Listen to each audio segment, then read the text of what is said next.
Okay, please let's pray. Thank you. Our dear Lord in heaven, we thank you so much for this wonderful day. We thank you for seeing us through and gathering us together for this wonderful session. It's our prayer that you take us through, give us every insight that we need through this seminar or webinar that will help us in our professional practice. We thank you for hearing us. In Jesus' name we pray. Amen. Amen. Amen. Good. To start with, of course, as usual, we will apologize for our late start. Today it's been blamed on the rain, and we've accepted the excuse. Thank you so much. My name is Kunedu, Engineer Kunedu. I am your chairman as usual. We've assembled a very magnificent panel today to deal with issues of AI, engineering practice, professional judgment, ethics, and regulation in Ghana. We have to shape the future of responsible engineering in Ghana. Today, we are going to go about things a bit differently. We have a moderator, a very nice, energetic moderator who will take over from this old man and then keep the spirit of the discussion very, very lively. But before we do that, I have to introduce our panelists. I'll have to introduce our panelists and I hear our moderator will do it. That's a entrance exam. If she does it well, then we will proceed. So, Nanama, I'm handing over this session to you. You see a few people here, but there are a lot of people out there watching you and watching us. So please step up and take over for now. Thank you very much, Engineer Kunedu. So as he said, we have a very excellent panel today. We have 4 of them with us today. We have someone from academia, we have people from industry, we have people from the legal side. So I think it's a very balanced pool we have. Before we get into the discussions, we'll have presentations from our panelists. And then when we are all clear on the presentations, we have a fair idea of what they do and why they are here today, then we can sit down and really get talking. And before I move into the introductions, I need to introduce myself. Apologies. My name is Nana Mapia. I'm a civil engineer and I work at Dell Consult Limited, major specializing in transportation engineering. Thank you. So our first speaker would be Dr. Akon Obu Epezu. So before she comes, I just want to give you just a little bit about who she is and why she's here, and then she'll take it from there.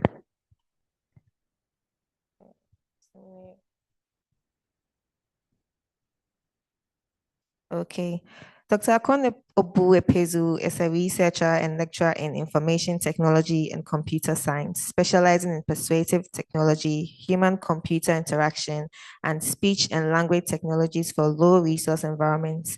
She holds a PhD in information processing science from the University of Oulu and has taught at the University of Oulu, University of Ghana, and currently lectures at the Ghana Institute of Management and Public Administration, which we often call GIMPA. Her research focuses on behavior change support systems, virtual reality, and inclusive AI, with a strong emphasis on Ghanaian language technologies such as automatic speech recognition and text-to-speech systems. She has contributed to several funded projects, including the Waxal project, text-to-speech for African Voices, Obapini, and Tetremapa, supported by organizations such as Google, University College London, and Banga UG. Ladies and gentlemen, in person and online, please help me welcome Dr. Akon to give us her presentation.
Good evening, ladies and gentlemen. While we are waiting for my slides to be projected, I bring you greetings from the HCI lab of the University of Ghana.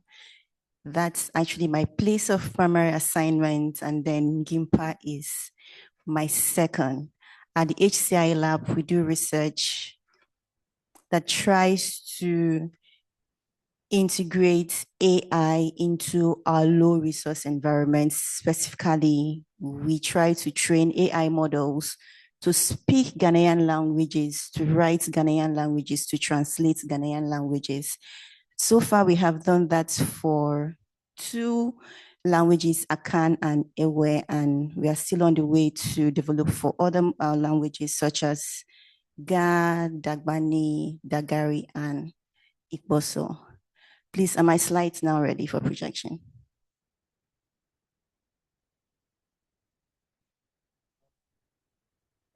To make a small interjection here, we have to acknowledge the presence of our executive director, engineer Dr. Mrs. Enyonam Pepena. Please give her a hand. Madam, if you want to give us some welcome, you're all right. Are you sure? Okay. He's very shy, you see.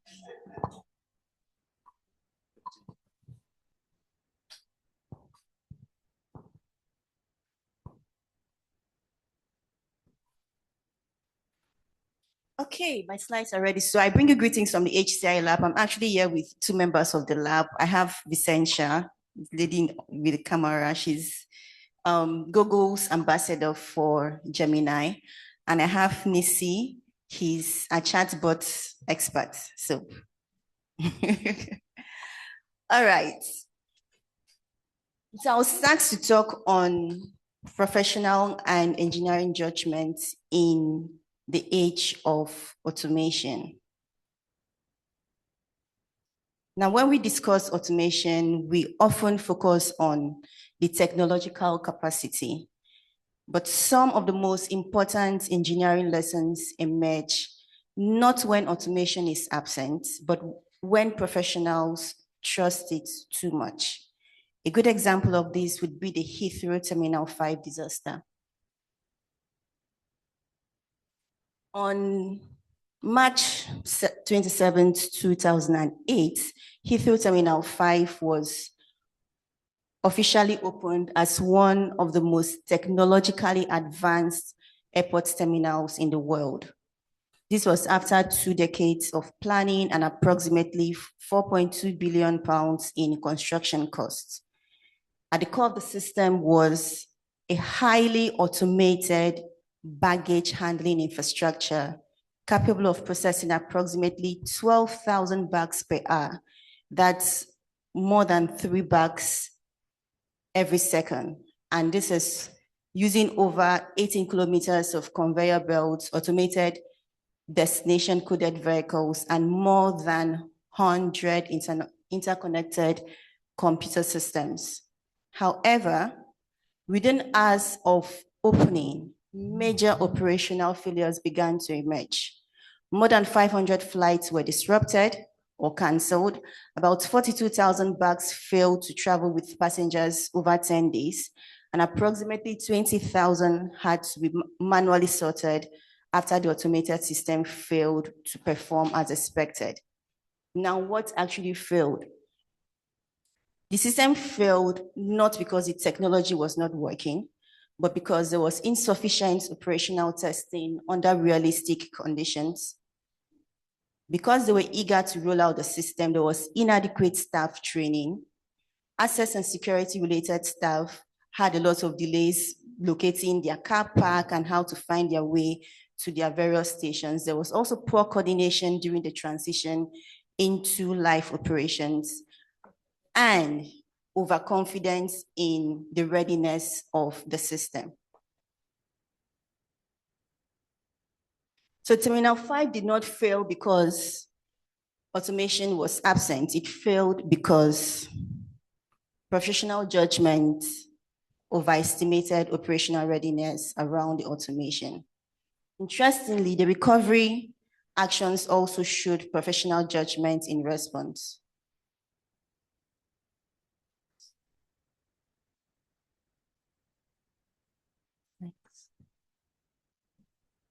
The recovery actions also showed professional judgment in response to the disaster. First, they had to reduce the flights, they had to manually sort baggages, they fixed the software and access issues, retrained staff, and delayed further flights until the system stabilized. Now, the Terminal 5 showed what can happen when professionals overestimate operational readiness around automation. But modern automation systems introduce another challenge. What happens when automated systems are not only operationally complex, but are also allowed to make safety critical decisions in real time? We have another case of the Boeing 737 MAX, which was introduced as an advanced and fuel-efficient aircraft designed to compete aggressively in the commercial aviation market. One of its automated systems, known as MCAS, was designed to automatically push the aircraft nose downwards under certain flight conditions. However, MCAS could activate using faulty sensor data, repeatedly forcing the aircraft downwards, even when pilots attempted to regain control. This led to 2 separate crashes involving 2 flights. Now, unlike the Heathrow case, this was not simply operational disruption. This was safety critical automation embedded directly into aircraft control behavior. Many pilots had limited awareness of the system's behavior. This result was a conflict between human judgment and automated system intervention. Now, one of the dangers of automated systems is that they begin to acquire authority. When systems appear intelligent, precise, or reliable, we defer judgment to them. We fail to ask key professional questions such as, was the system transparent? Were users adequately trained and informed? Were the failure assumptions realistic, and did certification properly challenge the risks? In highly automated environments, the risk is not only technical failure, the risk is misplaced trust. When professionals assume the system is reliable without fully understanding its limits. Now, you may say these are not cases that are applicable to Ghana. And yes, I deliberately left out Ghana cases because some local incidents may still carry emotional and national sensitivities that deserve careful handling. My goal today is not to reopen wounds, but to use globally recognized cases to reflect on the broader question: how do professionals maintain sound judgment in increasingly automated environments? Today's engineering environment is fundamentally different from previous generations. A civil engineer may use AI systems to predict structural stress. A software engineer may use generative AI to produce code documentations. A mechanical engineer may work with predictive maintenance systems that recommend when equipment should be serviced before failure occurs. An electrical engineer may supervise smart grids that automatically balance energy demand. Now, unlike traditional automation, modern AI systems do not merely automate tasks. They increasingly increase professional reasoning itself. In many ways, these systems are becoming persuasive systems. These are systems that are designed to change human behavior without force or coercion. Their fluency, their speed, their confidence, and apparent expertise can influence professional judgments even when outputs are inaccurate. Now, the future challenge for engineers is not whether AI and automation will be used. That future is already here. The real challenge is whether professionals can maintain independent critical judgment while working with increasingly persuasive and autonomous systems. Because ultimately, when systems fail, society still turns to human professionals for accountability. They do not turn to the algorithms. Nobody goes asking which algorithm failed. The question rather is, who wrote this algorithm? We do not go to the dashboard to ask questions, not the AI assistant. Humans still take accountability for actions or inactions of AI systems. And so there's need for us to verify, challenge, contextualize, override the outputs we get when necessary, and remain accountable. Now, when we examine the Heathrow Terminal 5 incident and the 737 MAX crisis, and the increasing use of AI-assisted systems today, a common pattern begins to emerge. The issue is often not automation alone. The issue is how automation is gradually changing human behavior and professional judgment. Yes, automation increases speed and efficiency, but when systems produce outputs quickly and consistently, professionals tend to, or they may begin to verify less because the system appears reliable. Modern AI systems especially produce fluent and confident and authoritative looking outputs, and confidence can easily be mistaken for correctness. This is where misplaced trust begins to emerge. As automation handles more routine tasks, humans begin mentally outsourcing certain forms of reasoning and monitoring to the system. Over time, this can lead to reduce deep situational awareness and independent analytical engagement. When systems also begin recommending actions rather than merely presenting data, professionals may unconsciously shift from active decision-making to passive reviewers. The system begins influencing judgment itself. Ironically, the more reliable automation becomes during normal operations, the easier it becomes for humans to become complacent. And when abnormal situations finally emerge, humans may struggle to rapidly reassume critical judgment. So the challenge is not simply technological, it is behavioral, it is cognitive, it is organizational and professional. Automation changes not when engineers do, but also how engineers think.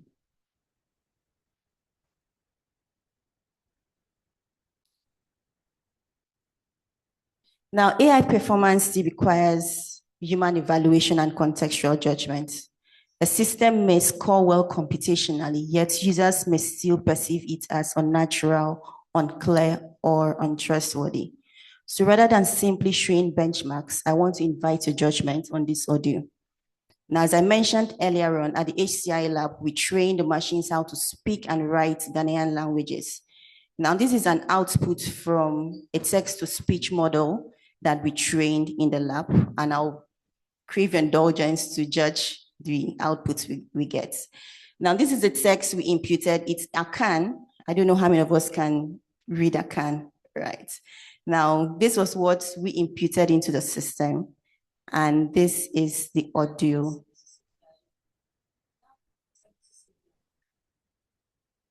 Please, could you play the audio from your end?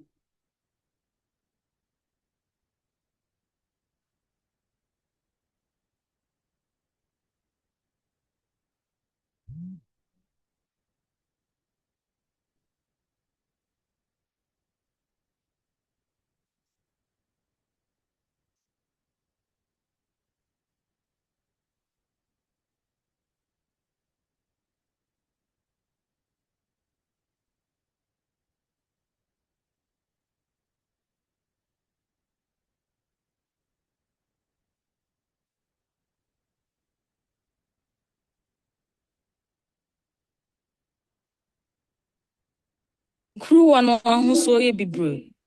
Ahahammono ne kɔkɔɔ.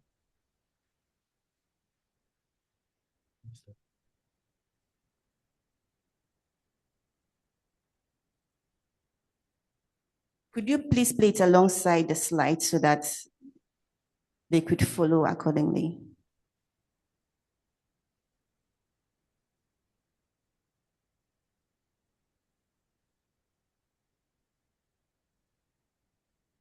That means sɛ bi sisi beaeɛ bi. Adan no ahosuo yɛ nnɔdeeɛ. Akokɔsradeɛ ne kɔkɔɔ. Ne nkuruwa bi sisi pono no deɛ bi so. Ne nkuruwa no ahosuo yɛ bibire. Ahahammono ne kɔkɔɔ. Okay, I see some people already shaking their heads. How would we rate this over 100? 10, 30, 30. Yeah.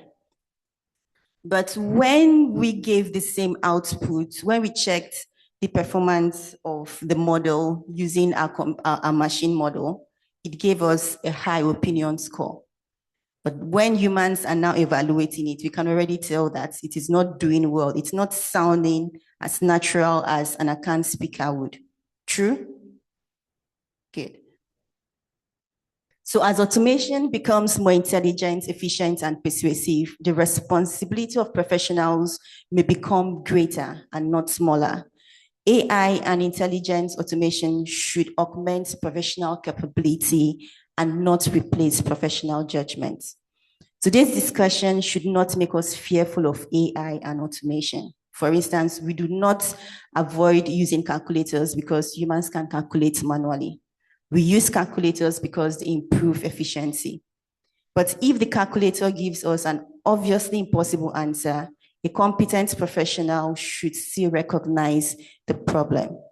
So the engineer of the future is not the one replaced by automation, but the one who knows when not to trust it. Thank you very much.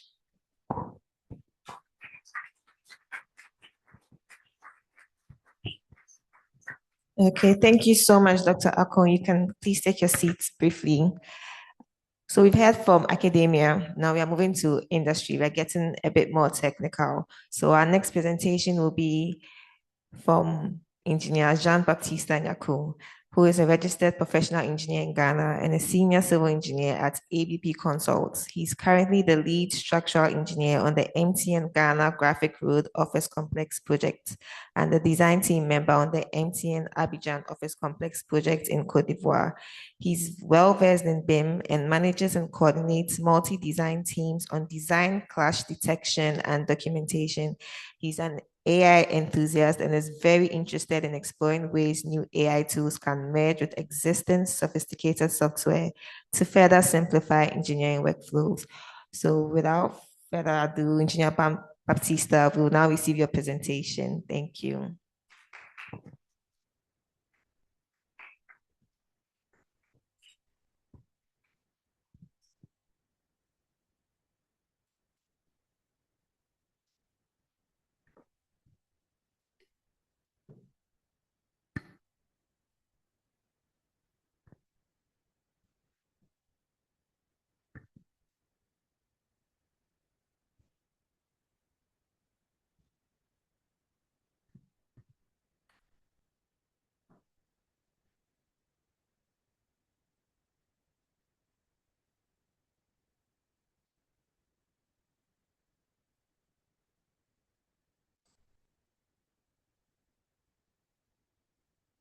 Okay. Good evening once again. Like my friend Anama said, I am an AI enthusiast. I'm not an expert, I'm just an enthusiast. And I think my mission here today is to convince Engineer Kunedu and Engineer Ling that we can simplify our workflows with existing software, existing AI tools. And if we apply common sense, we'll be able to have a safe working environment for ourselves, for our clients, and for our community. Okay. So my presentation is about AI engineering workflows, how I use AI to design, automate, capture, and deliver across the project lifecycle. Okay.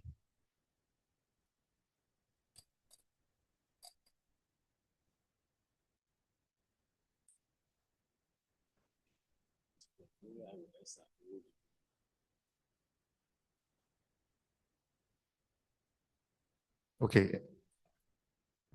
Great. So what is AI? AI is simply allowing machines to simulate human learning, comprehension, problem solving, decision making, creativity, and autonomy. So it's simply trying to make a computer think like a human being. And in thinking like a human being, we hope to get to the point where it will be able to take decisions on its own, good decisions on its own. So there are some conventional types of AI systems. We have general and conventional conversational AI. We have automotive AI, and then we have the engineering AI tools. So the general ones are the ones we all use. We all know ChatGPT, we all know Claude, we know Gemini. We have our Chinese brothers with DeepSeek, Quen, KLM, and all right. For automation, there's Lindy, there's Granola, there's Gamloop. And then for the AI engineering tools, we have Bujuek AI. That's my own friend, brother, and coursemate has designed and perfected to help us with project management. There's Homa Energy. Homa Energy is an AI tool that allows you to use renewable energy modeling. So what it does is it picks your building or picks your project.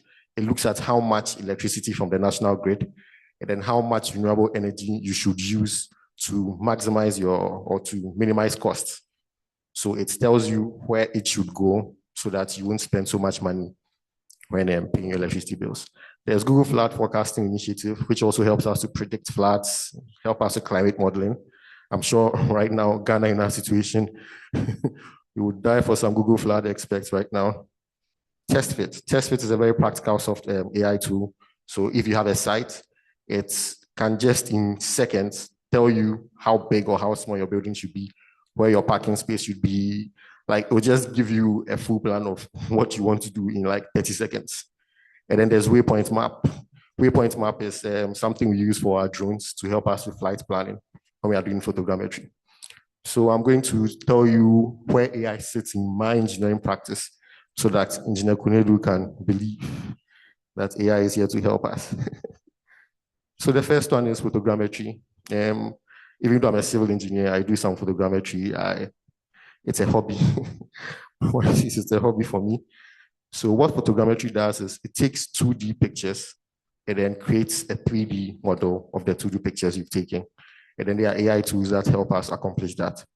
So for photogrammetry, I would like to show you a video of some of the things it does. Again, I'm here to convince Engineer Kunedu, so I'll show a lot of the things I do with the tool. Okay, so there's a video playing.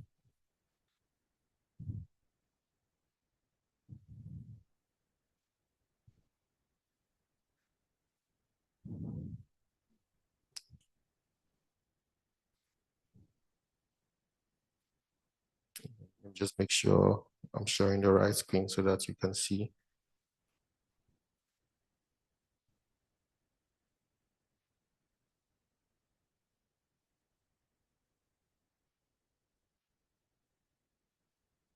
Okay. Okay, so I think, yeah, we can all see the video. Let me play one more time. Hello, sir. Please, can I get a record of the video after everything, please, sir? Okay. Okay, so one last time so that everybody can see what I'm doing. And I'll just pause it midway and speak about it. So this is one of the projects I'm working on, or one of the projects my company ABP is working on. This is the MTN Ghana Graphic Road head office complex. So, okay, so from where I've paused, you can see like the building is in 3 sections. So the front facing one, the middle one, and then the high rise at the back. So the high rise at the back is just a car park. The middle one is auditorium. But the first one is an existing building that we have refurbished. So the thing is, the building is not straight. It's crooked. And we noticed it when block work started. So the project engineer wanted the contractor surveyor to give us an as-built of this drawing so that we can modify it in our drawings and then see how best we can manage the space. But the surveyor said he didn't have the right tools that could help him pick the as-built of the whole periphery of the building. So we're looking for solutions, and thank goodness I picked up this hobby. So I was like, okay, no problem. There's something I can do with photogrammetry. So this is what I was able to do.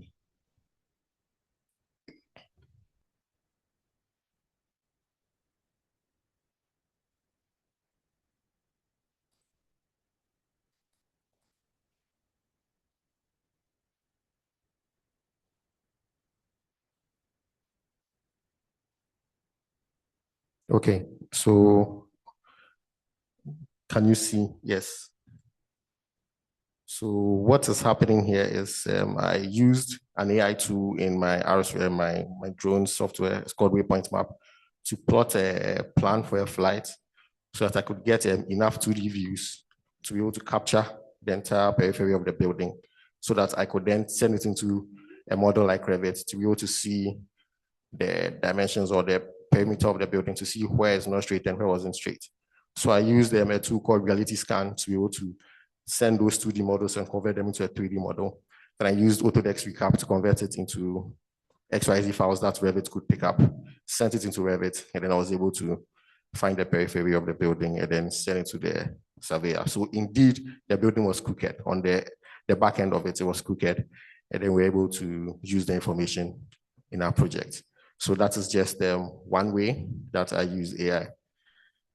All right, let's continue.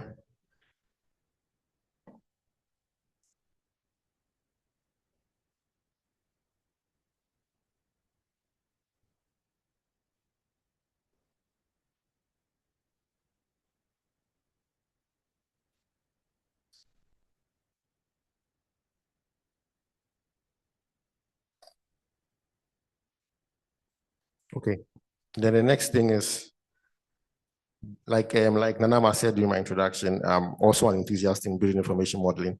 I like to do clash detections. I don't like a lot of rework on my project. So before the project starts, I want all the teams to have brought their models together, architecture, structure, MEP, so that we see if there are any potential clashes before we even get to site.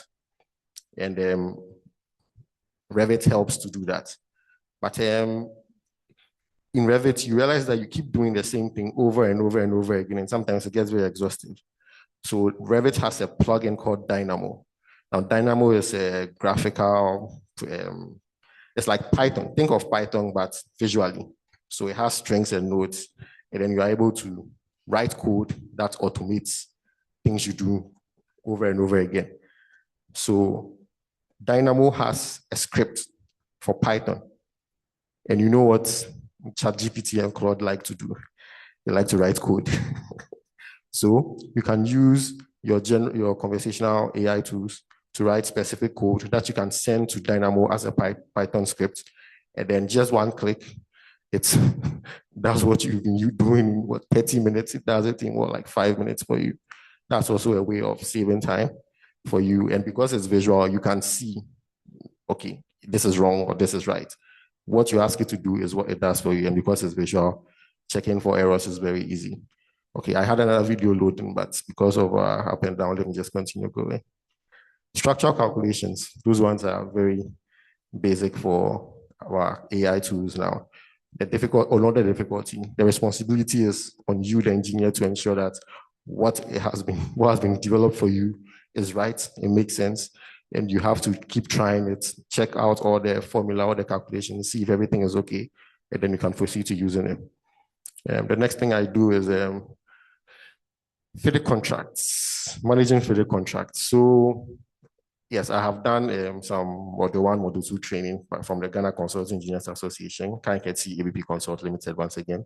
I've done the Red Book, the Yellow Book training. And then in managing projects, a couple of projects I'm on, like there's always some claim somewhere, some contractor is looking for an extension of time somewhere, it gets so cloudy, nobody even knows what the proposed project end date is supposed to be because of plenty variations and stuff. So I've been able to use our normal AI tools once again to create an interactive dashboard with spreadsheets that track everything. Okay, I think this is interesting. So let me just show you what this one looks like.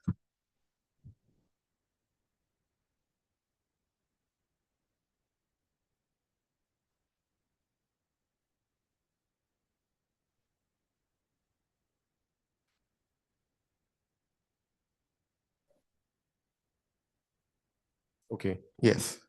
So this is just an interactive dashboard. So the first page is a dashboard, just shows your contract value, cumulative certified, cumulative paid, outstanding, your original completion dates, how many extension of days have been brought forward. So now what's the new revised extension dates? It calculates what the proposed or the impacted time elapsed because of the claims and the extensions of times and stuff, tracks variations and everything.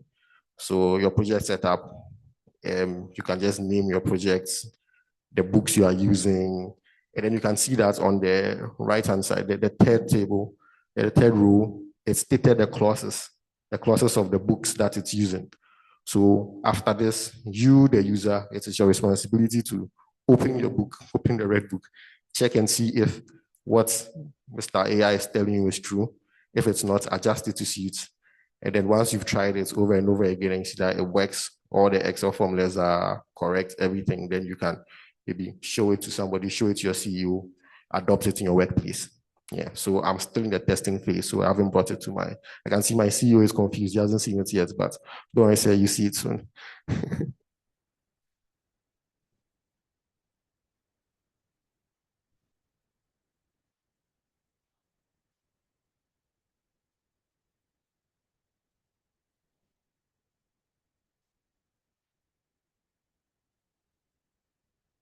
Yeah, then project planning, then knowledge and CPD.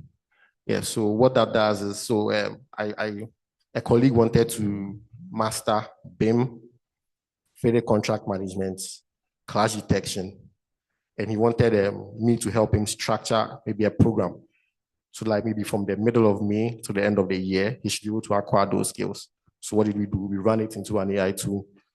It gave us a full breakdown of what we need to do, how much time you should allocate in a week, what resources you need, a tracker, and then after that, it gives you a calendar you could download and link into your Google Calendar or your iCloud calendar, and it tracks it for you. So it reminds you, you have this to do today, you have this to do tomorrow, and then at the end of the week, there's a tracker that you can input to see if you have completed a task. If you have not, it can readjust it for you, and then maybe add 1 extra hour for you tomorrow. Yeah, so again, this is something that will help you make your life simpler and then help you in all your goals. Now, the 7th one is word processing. So it's able to create whole PowerPoint presentations. It's able to edit PowerPoint presentations by just chatting with the tool, and then complex data analysis in Excel. And because this is an AI talk that we are having, I did something practical. I just went to my AI tool. I asked it that, okay, think about, or just go through our chat, see all the times I asked you to do something engineering related. Prepare a PowerPoint presentation for me that I can send to engineers. 30 minutes, no, sorry, like 5 minutes. 5 minutes to give me something I could work with. This is not the final, but this is the backbone of what it brought. And I had to, again, as a human being, tweak it to suit my audience and to suit the things I'm doing. Yeah. Again, there's a video here, but the back and forth. So let me just continue. All right. So like, what have I realized incorporating these AI tools? Incorporating these AI tools in my workflows. So what? AI is an engineer intern. It's not an oracle. You need to treat it like how you treat the intern that comes to do vacation training at your company. Anything the intern does, you have to check. You have to be deliberate about training the intern to know the job. So you have to structure a course for the intern. When they give the intern assignments, check the assignments and explain to the intern where he is not or where he's not clear on. You have to treat AI like that, especially when you start using it fresh, because it doesn't have any history or any memory of interactions you have had with it. So you need to train it to be able to speak your language. Now, specificity beats pumping tricks. Like this one, let me attack the women a little. You see, women, sometimes you want your men to be mind readers. It's a little mood swing, and you should know, the man should know what is happening to you. Please, AI doesn't play those games. Tell it exactly what you need. If there are specific codes you want it to follow, tell it the specific codes you want to follow, and don't just say, don't make mistakes. Like some people just write prompt and be like, design a beam for me using Eurocode 2 or 3. Don't make mistakes. That is not enough. Tell it to design the code, to design a beam, tell it the code to use, tell it the things to consider. You can even give it basic design parameters to start with. That way it gives you a specific and quite accurate result that you're looking for. 3 is artifact compound. So if you start working on maybe spreadsheets for designing beams and stuff like that, the memory of the AI is able to store it, and then it sees the patterns and the things that you are likely to ask it to do. So it helps it in say, storing your history. Exactly. Verify the math. That one is human beings need to have, engineers need to have a responsible charge. You have to be you need to be accountable. So you need to make sure that everything you are using is accurate. You need to check everything, especially if it's calculation involved. Verify the math always. 5 is capture the workflow, not just the answer. And what this says is, if you are creating, maybe you use it for multiple things. Like I use it for multiple things. There are some things I can't disclose here, but you should not lump everything together. So maybe if today you are talking about, you want it to help you cook a specific food, and then tomorrow you come and in that same chat prompt, you come and tell it, design something for me, and then the next day, plan my flights for me from here to here. Try and separate everything so that when you are speaking about engineering, it knows which history to pick quickly. And then 6, stay current on standards. Like things change that maybe your AI training hasn't reached. So you, the engineer, need to be current on your trends, current on your standards, so that when you're asking the tool, you'll be specific and be like, use this, use that. If it doesn't have any knowledge on that, it will not tell you it doesn't have any knowledge on that. It will cook up something for you. So again, it is up to you to be responsible and accountable. Yeah. So Dr. Mike Ratzel, the founder and CEO of Informatic, came up with a very beautiful or a very simple chat on when to use your AI tools. So on your left, there is consequence of error, just low and high. And then on your x-axis, you have routine, and novel. That's the familiarity.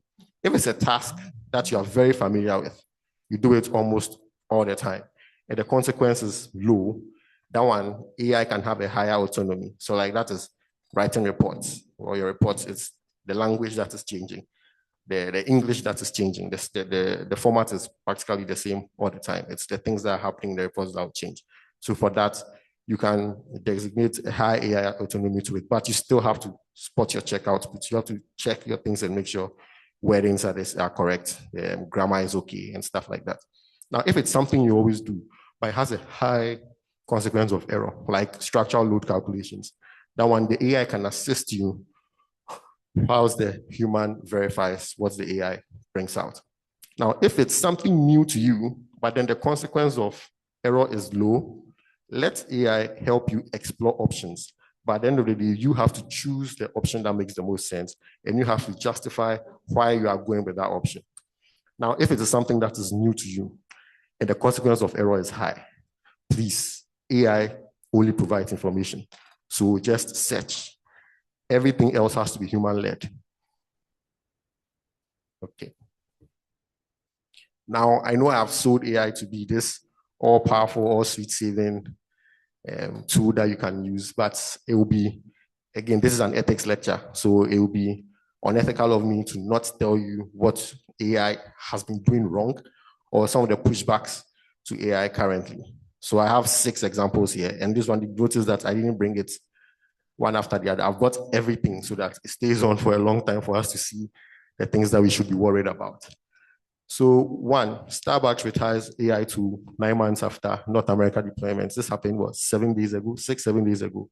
So they apparently came up with an AI tool to help them with labeling and counting of some of their products. And what we have noticed is it's been giving them wrong counts and it's been labeling wrong products. So they have had to scrap it and then go back to manually doing it the way they used to do before the AI tool was brought up. Now, the second thing is Deloitte's AI hallucinations. So over 20 errors were generated in a report for the Australian Albanese government to review its welfare compliance system and IT setup.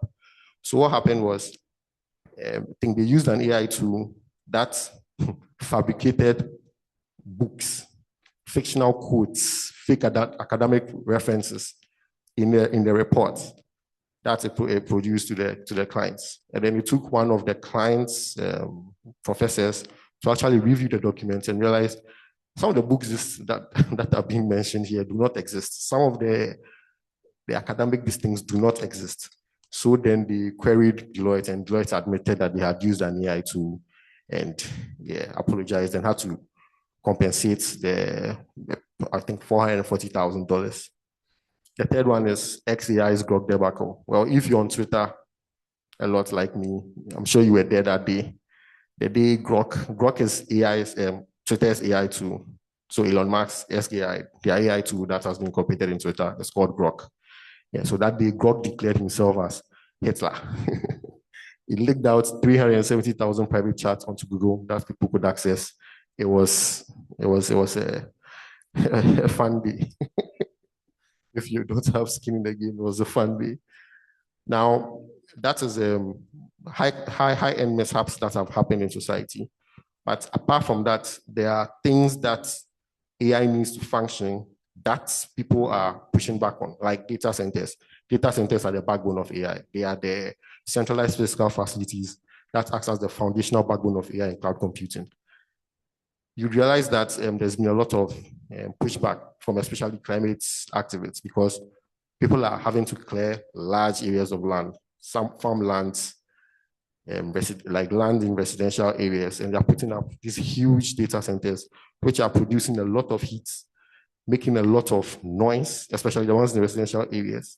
And it is point blank expensive. Between Microsoft, NVIDIA, and one other company, they've spent about 400 billion US dollars in 5 years. But because of all these pushbacks and because of one major constraint that these data centers are facing, these companies have had to put a pause on up to 50% of the data centers they have planned to use.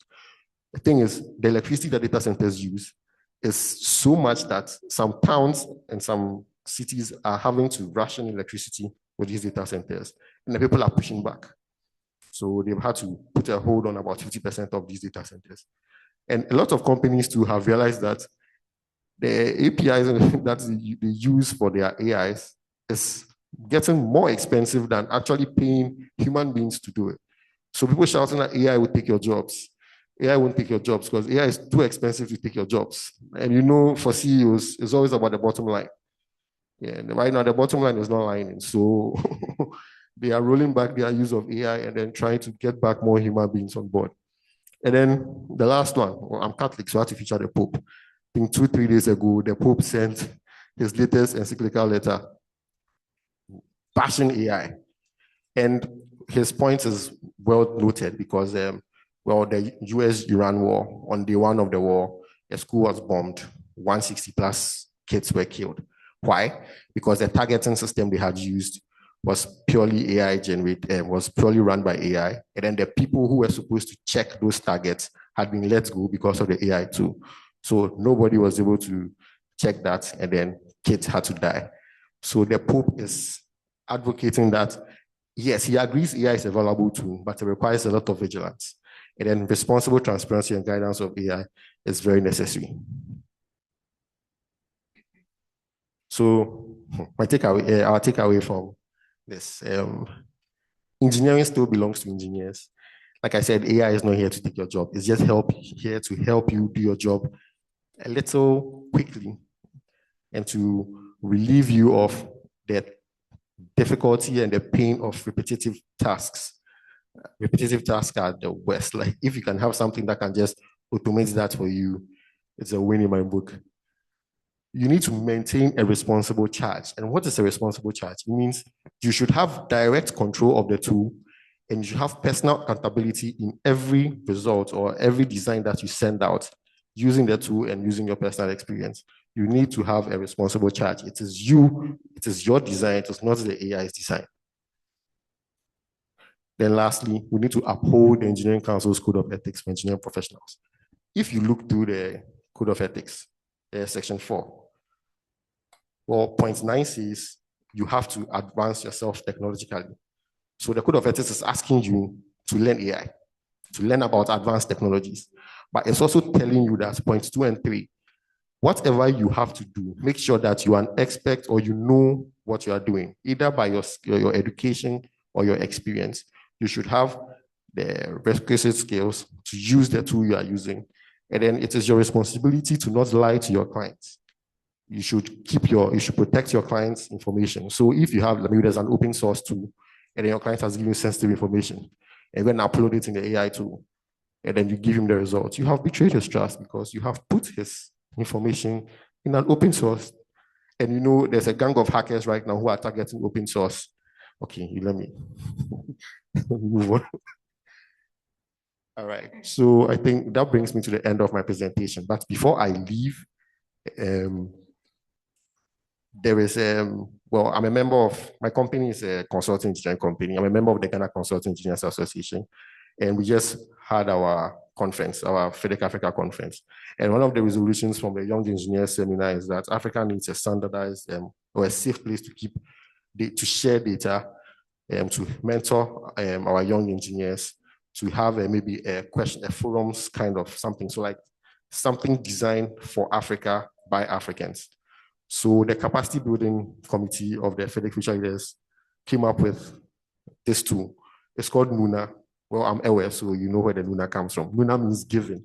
So the whole point is we are going to give ourselves as one continent, give our time, give our research, give our resources so that we can move the engineering forward.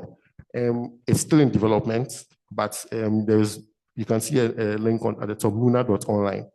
If you would be so kind, just go to nuna.online, join the wait list. We just need your email address so that when we officially launch, you'll be one of the first to know, and then we can all share information in this AI-powered era. Thank you so much.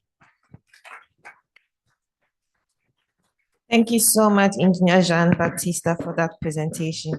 I think over the years, Please, if I may, will I be able to get Engineer Batista's number, please?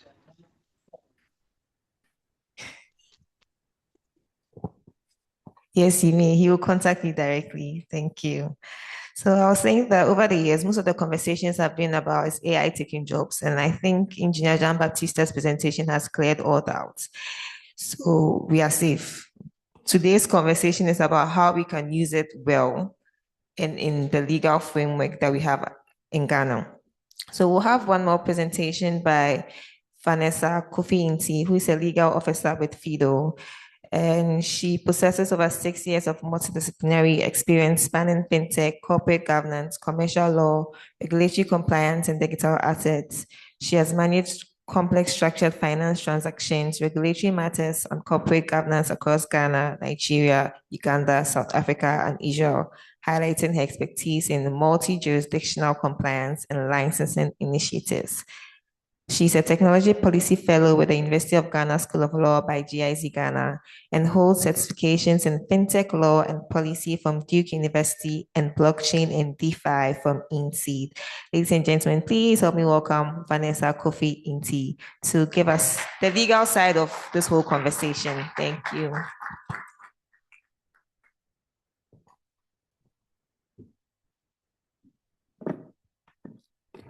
Hello, everyone. I'm not shy, but I always feel uncomfortable when someone is talking about me. When they're going through the accolades, it makes you sound, it's an out-of-body experience, essentially. Please, could you put the projection on? So as she said, my name is Vanessa, and I am a lawyer, but I practice as a technology lawyer. So I have decided to specialize in technology.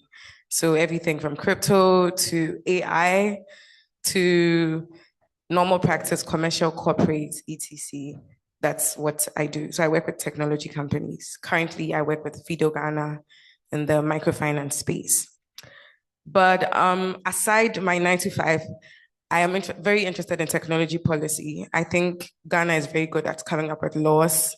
We have so many laws, but people do not actually even know what's in it, what applications are there, what the consequences and liabilities are. And that is what led me to get into technology policy, specifically advocacy, trying to understand why laws are coming up. How do we create laws that protect us, protect people, especially protect women and children, minorities? And so, so technology lawyer and technology policy advocate. So today, my presentation is going to be on assessing the regulatory landscape in Ghana. And as civil engineers, I think the first two speakers I've spoken to you about, so there's the research bit of it, and then you've seen practical applications of AI, right? So now we are coming to discuss what can you do or what can't you do so you're not falling into any legal or regulatory issues. So we would look at the guiding principles, sorry, the previous one. the regulatory landscape, then AI in civil engineering practice. We will briefly discuss your code of ethics and related to AI application, then legal accountability and litigation. I think this was a question that came up. If something happens. Please, if I may ask, please, is this seminar purposely made for the civil engineer students, or can mechanical also join? All can join, please. Thank you.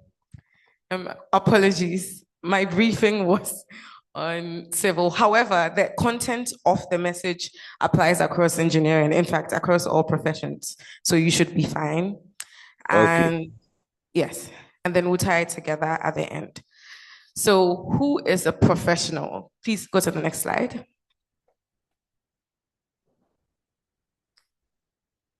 Yes. So we have several professionals, right? Lawyers, accountants, bankers, engineers, and we go to school for a long time than most people because we are being trained to be experts and we charge accordingly. So I am certified. I saw on the flyer, Batista's ING was next to it. We work hard for those titles, right? And so that title comes with a certain type of responsibility. And we are all regulated by institutions, and these institutions come with their own standards, ethics codes that we are bound by. Now, the end product of your work has a direct impact on people's lives, which is why your work has such high standards. People are putting complete faith and trust in you. When you go to the hospital, you are really believing that the doctor is telling you that what is wrong with you is actually wrong with you. Imagine us believing what the doctor is saying. And you're taking drugs that could affect your liver, kidney, heart, surgeons. There's so much trust put in us as professionals, right? And this trust is why we need to be regulated to ensure accountability, because we are accountable to everyone. Next slide. So the guiding principles. Now, like I said, most of the speakers have spoken about this essentially, but ownership of your work as a professional is not negotiable. And that has been a running theme throughout every presentation here. So I'm happy. Doc, you were a bit concerned about regulatory matters. I think your people are on top of it. They know what they are advocating for. Ownership of the work cannot be negotiated because if you own the economic value, if you own the IP, then certainly if your work leads to a disaster, you own the liability as well.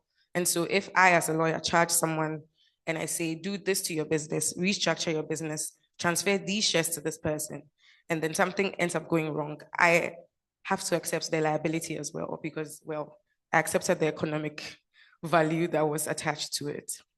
Yeah. So now AI tools are producing nothing on their behalf. Every output is delivered by what you are putting into it. Now, the second thing, or the second guiding principle, as you are using AI in your work, is that the Engineering Council specifically speaks to natural persons. So yesterday I was going through your entire act just to be sure, but it keeps speaking to natural persons. And so people are not removed from the conversation at any point. Engineers remain solely liable. It says natural persons, an engineering practitioner, and you can reference, or you can make reference to the various sections that I have put there. It attaches the rights, duties, and liabilities to human persons. And so if the benefits of the workflow go to a natural person, the liability arising from improper AI use flows to the same person. Now, finally, if you don't take anything at all from this seminar today, remember this phrase, human in the loop. It's a very common phrase that policy advocates are trying to get across to everyone. There must always be a human in the loop in your AI use. AI is a tool and it's meant to reduce human error, yes, but it's not meant to replace judgment. So you, the human, must always be in the loop in using artificial intelligence. When you step out of the loop and AI stops reducing error, it amplifies it. And so, like the examples Doc gave in her presentation at the Heathrow example, if you are taking the humans completely out of the system, the errors you are going to encounter will even be more than the human errors that you are encountering. Next slide, please. So the regulatory landscape, Ghana doesn't have a specific AI law yet. So that's probably the first question that most people are having. We don't have a specific AI law. And there are several reasons. When you're dealing with emerging technology, the best bet is to work around frameworks, strategies, principles. That's your best way to navigate it. Law requires a certain degree of certainty. And so for instance, our criminal acts, we are very certain of what certain crimes are. And so it's easier for us to reduce that into a law. But for now, we have an AI strategy. So it was launched, the final one was launched this year, I think in April. And there are some very intense projections, the financial projections. It's 5 billion to 15 billion, how much we are expecting to get out of it. But just remember that we just have a national AI strategy, and it has created certain pillars. It has its focus areas, the areas that the government is willing to put funding into, the areas that government is hoping to get money out of. However, we do have existing laws that still govern anyway.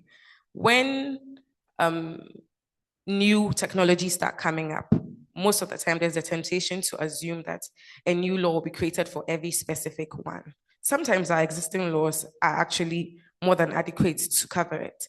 Maybe what you would need is like a revised note or something like that. You don't need to create an entirely new one. For instance, our Data Protection Act is actually one of our best laws in the country. At least if you speak to any policy experts, they will tell you our Data Protection Act is actually quite good, at least for the kind of climates that we are in. It does need a few tweaks here and there, but it's quite advanced. We have our Cybersecurity Act from 2020. Your Engineering Council Act also still applies to you and is actually quite effective. I've seen some sanctions, I've seen some admonishments for engineers. You must do this, you must keep people in mind, etc. All those laws still matter in the use of AI and the regulation of AI. So we don't necessarily need new stuff. Maybe what the institution should be looking at is creating new sub-regulations in relation to AI and not necessarily creating another act. I don't know if what I'm saying makes sense. Yeah. So the Ministry of Communication has, however, announced that it's working on a few new legislation. So they are going to be reviewing the Data Protection Act. They are giving us a bit more power to reprimand, etc. So there are a few changes coming up. There's also the Emerging Technologies Bill, I think, which is covering AI, crypto, robotics.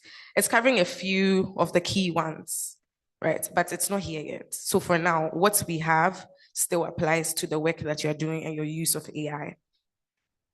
Now, the key pillars in this strategy are education, youth, infrastructure, data ecosystem, research, and public sector. It's quite a hefty document. If you want a copy, I can send it to you.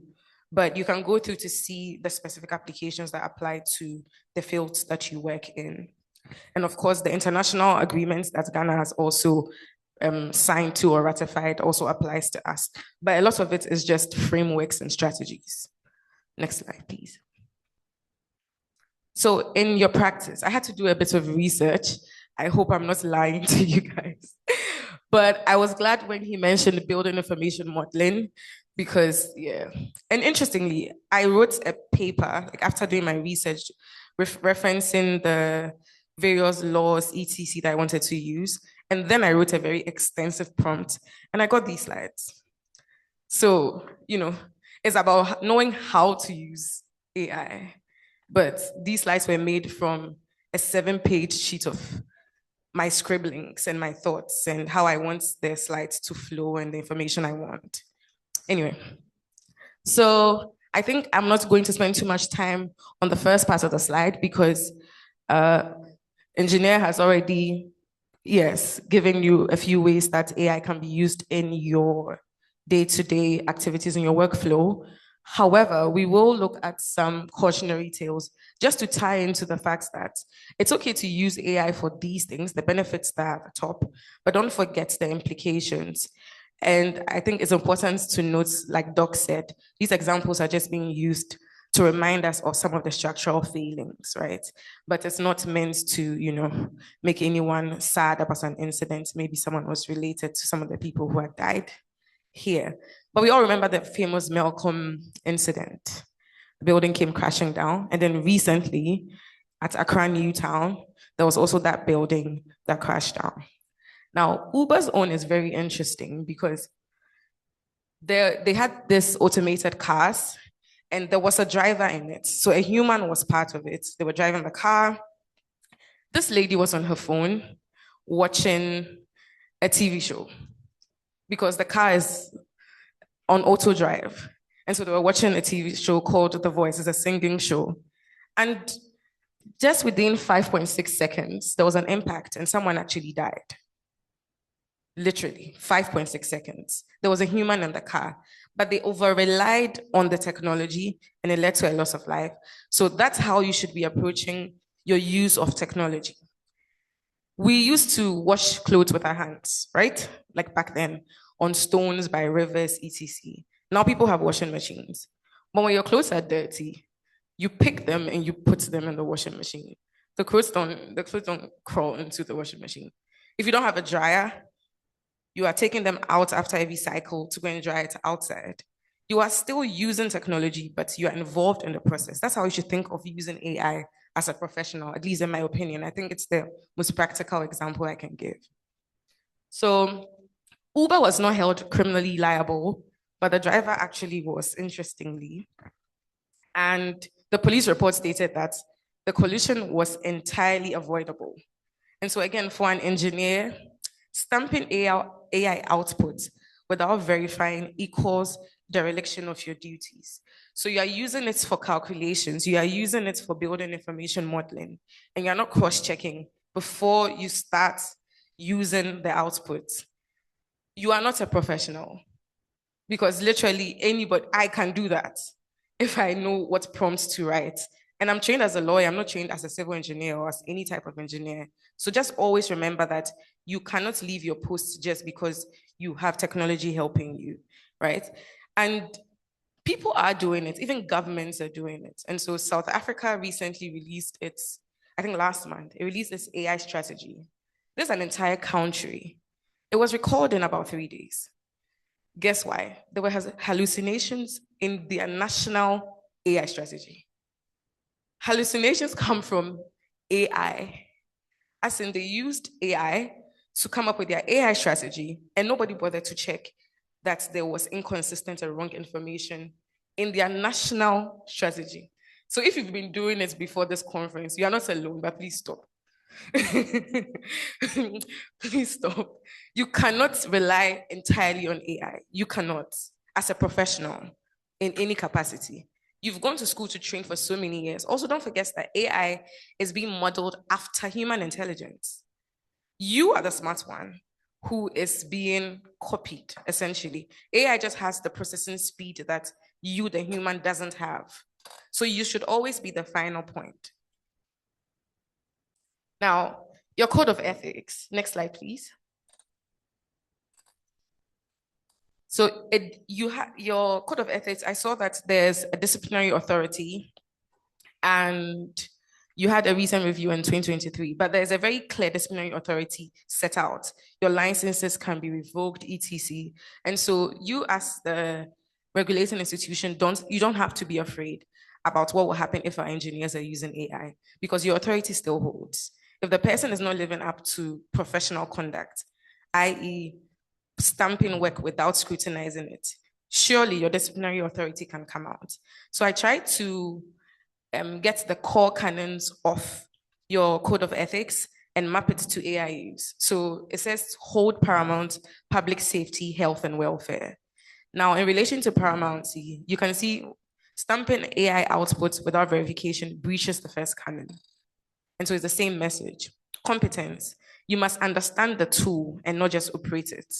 So you're writing a prompt, like engineer said, you're not saying, do this, make these calculations, don't make mistakes. That's a very lazy prompt. If you're very serious, you can write a 4-page prompt, literally, because you do not want anything unturned. They're talking about what type of style to use, what fonts, I don't know how to write prompts for engineering, but you are being very thorough.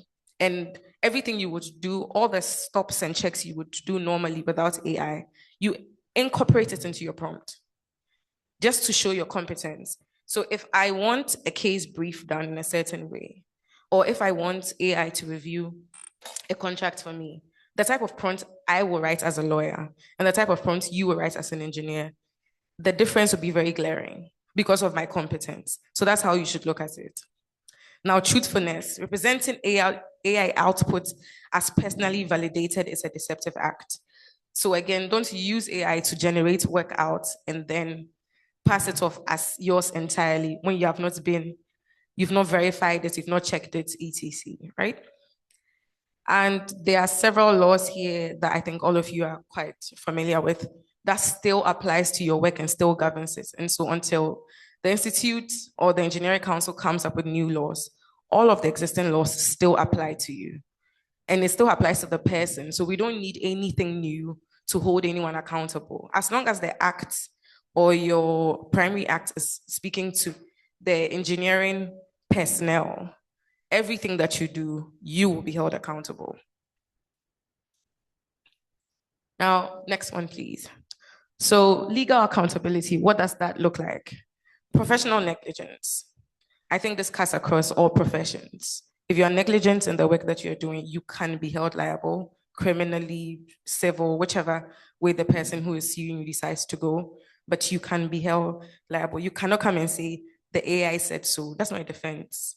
You will still be held liable. The product's liability of the AI vendor. Obviously, sometimes you might do your checks, but it's the tool you are using. That company might have had a glitch or some type of error. If that is being able to prove, like you're able to prove that, the interesting part though is you might not be left off the hook. So there's an interesting case with Tesla, right? Where similar thing, autopilot. And the courts in California introduced the concept of joint liability in relation to AI. So Tesla was 33% liable, and the person who was operating the vehicle was held 67% liable. So again, the human being, you cannot dodge it. But maybe truthfully, the tool you are using glitched and it led to something. So they might carry more, but you will still be part. So please use it wisely. And vicarious and organizational liability. So engineer said his boss is here.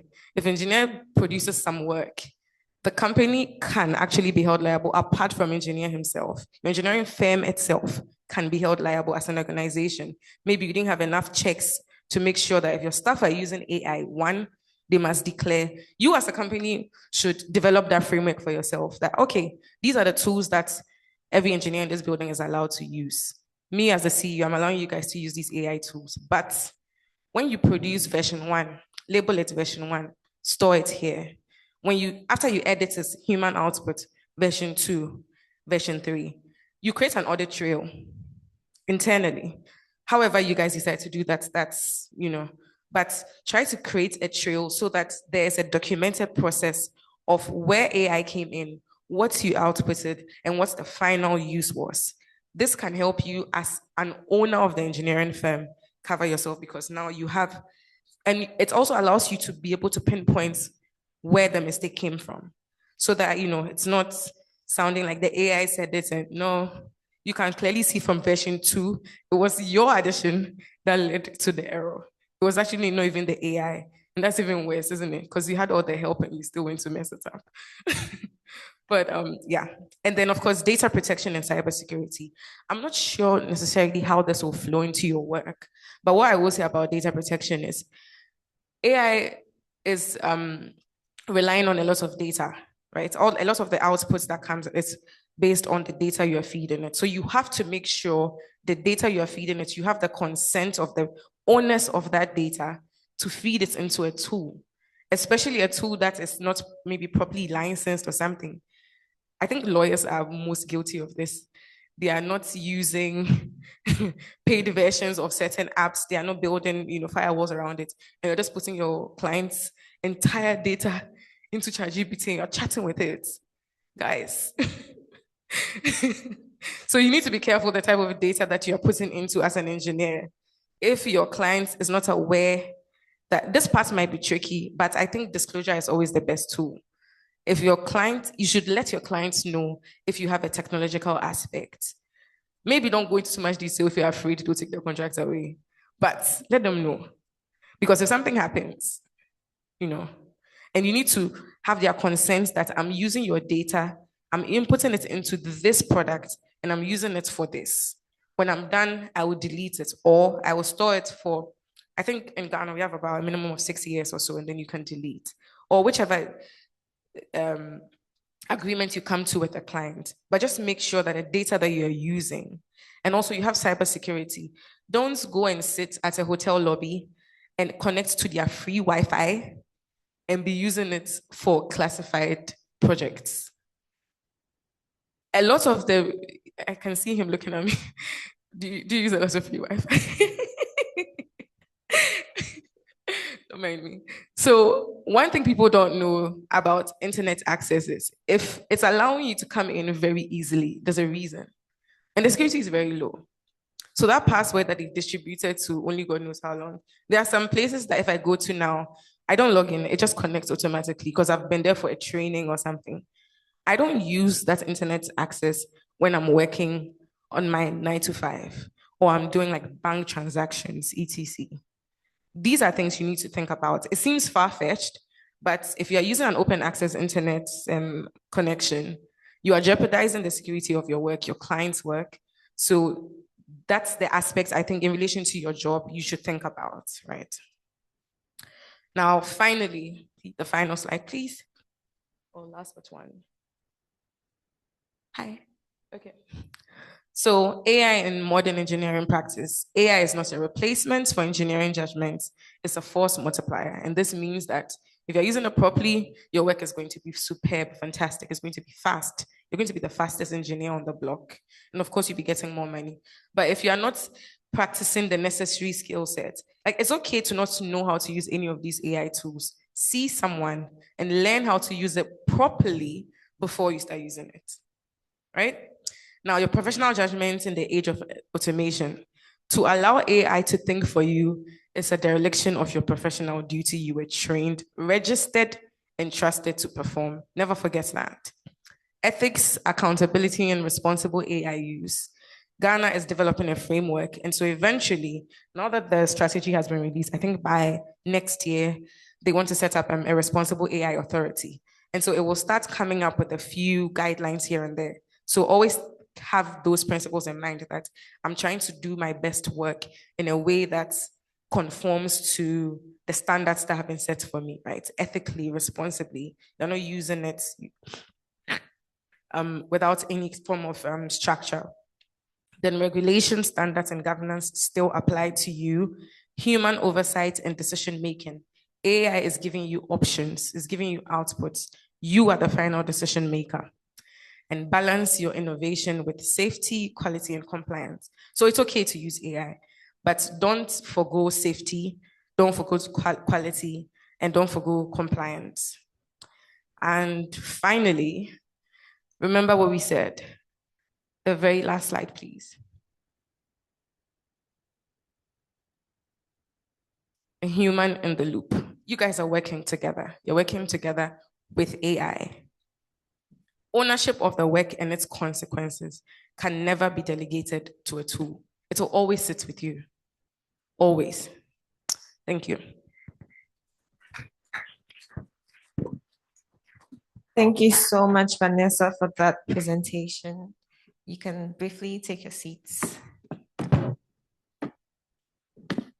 Okay, so now we've had all the presentations. We are going to move straight into the panel discussion. But before we do that, there are some sheets going around with a QR code. If you haven't scanned it, I crave your indulgence. Kindly scan it and fill the form. Your feedback is very, very important to us. For those online, I believe there's a link that's been shared in the chat box. So please open the link, fill the form, and let us receive your feedback. So I did mention that we have 4 panelists today. If you see 3 presentations. So our last panelist, he is the link between engineering and AI. In the engineering space, he's the AI himself. So I will briefly introduce him and he'll be the first to join me on stage, and then I'll call back my earlier panelists. So our fourth panelist is Engineer Aaron Boatindia, who is a professional civil and water engineer registered in Ghana. He has extensive experience in structural engineering, water systems, and infrastructure project delivery across Europe and Africa.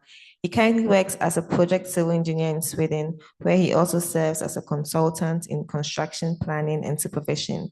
In addition to his engineering expertise, Aaron is an AI specialist in civil engineering solutions, collaborating with companies in Sweden, Canada, and Ghana to integrate intelligent technologies into engineering workflows. He has worked on Bushback AI solution, an AI tool designed to improve administrative efficiency in engineering processes, streamlining documentation, coordination, and decision support. His work focuses on how artificial intelligence is reshaping design processes, enhancing professional judgment, and improving decision-making in modern civil engineering practice. Ladies and gentlemen, please help me welcome AI himself, Engineer Aaron Boateng, as he joins me on stage. Thank you. So I will now call back my earlier panelists who made their presentations. Dr. Akon Obu Epezu, a researcher in persuasive technology and specializing in behavior change support systems and immersive persuasive environments. Please, a round of applause for her. She joins us. And Engineer John Baptista Nyaku, a professional engineer and senior civil engineer at ABP Consult Limited. Round of applause, please. Please take the next one. Thank you. And last but not least, able legal officer Vanessa Kofinti. A round of applause, please. Okay, I will now join my panelists. Okay. I think their presentations have done a very, very good job in answering some questions that we may have had, because when the presentation was going on, I saw some questions already popping up online. So I believe the conversation has started and this is very good. So I would like us to hear from Engineer Aaron, because he didn't give a presentation because, you know, as I said, he's the link between industry and then AI as he's able AI. So just a few words for us, Engineer Aaron, before we delve into the discussion. Hello, guys. Good evening, everyone here and people online. Impressive presentations by my colleagues here. And one thing I would want to say is from an innovator's point of view, and as a civil engineer as well, engineering, like in the future or like going forward, is not solely going to be built by wood or steel or concrete. With the conversations that we're having going forward, engineering would be built by data, it would be built by a lot of intelligence, it would be built by sustainability, innovation, and proper regulations as well. So these conversations are very important. We should be very careful in our professional judgments, we should be professional in our deliveries. And the future for us engineers is not by copying what has happened in other parts of the world, but we as Ghanaians or we as Africans generally can create our own future by, you know, making our own blueprints and doing things the way that actually fits our system. So thank you. Thank you too. That's so true. I get very excited when I hear that Ghanaians are building AI tools with a Ghanaian understanding of how our climate is. So I was very, very glad when Dr. Akon made her presentation and I got to know that there's a lot of things going on in her lab with her students. So that's very impressive. So my first question is to you, Dr. Akon. As an academician and researcher, do you believe engineering education in Ghana is evolving quickly enough to prepare our future engineers for AI-assisted decision-making? Thank you very much. Yes, it is evolving, but not as quickly as it should. That's because the process of even changing the curriculum is tedious. It takes time. So while there is need for us to start training our students on how to utilize these tools, I personally do not believe that we should still be asking students to carry their T-squares and all of that around. Times are evolving, right? So we should start preparing them for the future. While we are working on developing our curriculum or changing our curriculum to afford for these new technologies, we can already start the groundwork with the students. Okay, thank you. So I'm sure with that, there's this worry, people, let me not say people with traditional mindsets, but ideally you would want a student to have that very solid foundation in the whys of things before they jump into the AI assisted means. So I can understand why it may be moving a bit slowly, but the truth is the world's moving very fast. So we have to catch up very quickly. So that will lead me to my next question to Engineer Jean-Baptiste. If we want to train our students or our future engineers in light of where the world is going, do you think an over-independence on AI could weaken the practical problem-solving abilities and engineering instincts of young professionals who are now entering the industry? You could please pass the mic, please. Yes, Nanama, I think so. There's a popular saying that I like very much. It says, strong men create good times. Good times create weak men. And weak men create what? Bad times. So it is true that if you get very comfortable, you might get lazy, unmotivated, and then produce bad output. So it is true. I think I agree with that statement. It is true that an over-reliance on technology, especially AI in its form, will create some laziness, some withdrawals from our young engineers. That is why in my company, for example, we have a lot of interns who come in from the KNUST and stuff. What my director is here, engineering. What he started doing back then was, if the interns come, he gives them a specific task. So maybe like something very practical. There's a stream here, design a bridge over it. So he knows you cannot like design a bridge that will make structural sense, but it incorporates certain engineering values in you. Other interns who are maybe under my wing too, when they come and then we want to start training them, we don't just give them the software. There are a lot of software that can do structural design in minutes, but we let them start with manual designs. Then if you understand the principles of the manual designs, you build your own spreadsheets so that you can quickly change parameters. And then if we are confident that this has entered your veins, then we are free to let you use the software. So yes, I agree with that statement. These tools can cause some laziness, some poorly educated engineers, but it is our duty to curate things that will challenge the young engineers and the interns to be able to not move away from the engineering values. Thank you. Thank you so much for that answer. And so, Engineer Aaron, so you can start passing the mic. As someone who is creating those spreadsheets and those templates, as someone who is building AI solutions, how would you balance rapid innovation with the ethical responsibility and regulatory compliance that is needed for such tools in Ghana? I think balancing innovation with ethical responsibility is a very tricky space to be in. First of all, I think Engineer Baptiste said that, using these tools helps us speed work, but speeding work shouldn't come at the expense of public safety or transparency. And that is where innovation and the ethical responsibility comes in.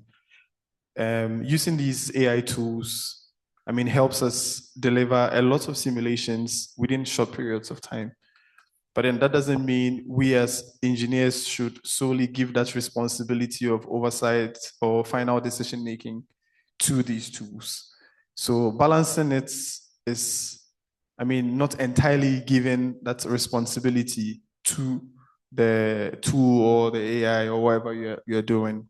It shouldn't come at the expense of public safety or at the expense of transparency. That is the best way to balance it. So, yeah. Okay, thank you.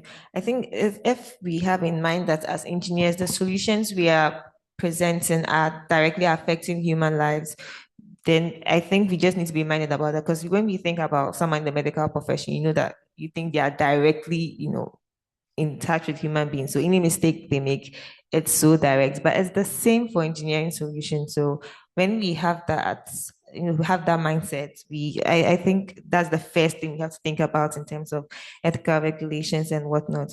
So Vanessa, in your presentation, you talked about, or you did suggest some ways that organizations can put in place to check for things like this when it comes to the use of AI. But I wish you could reiterate that, or if there are any other things you want to add to it. How can organizations in Ghana ensure responsible and ethical deployment of AI in their dealings?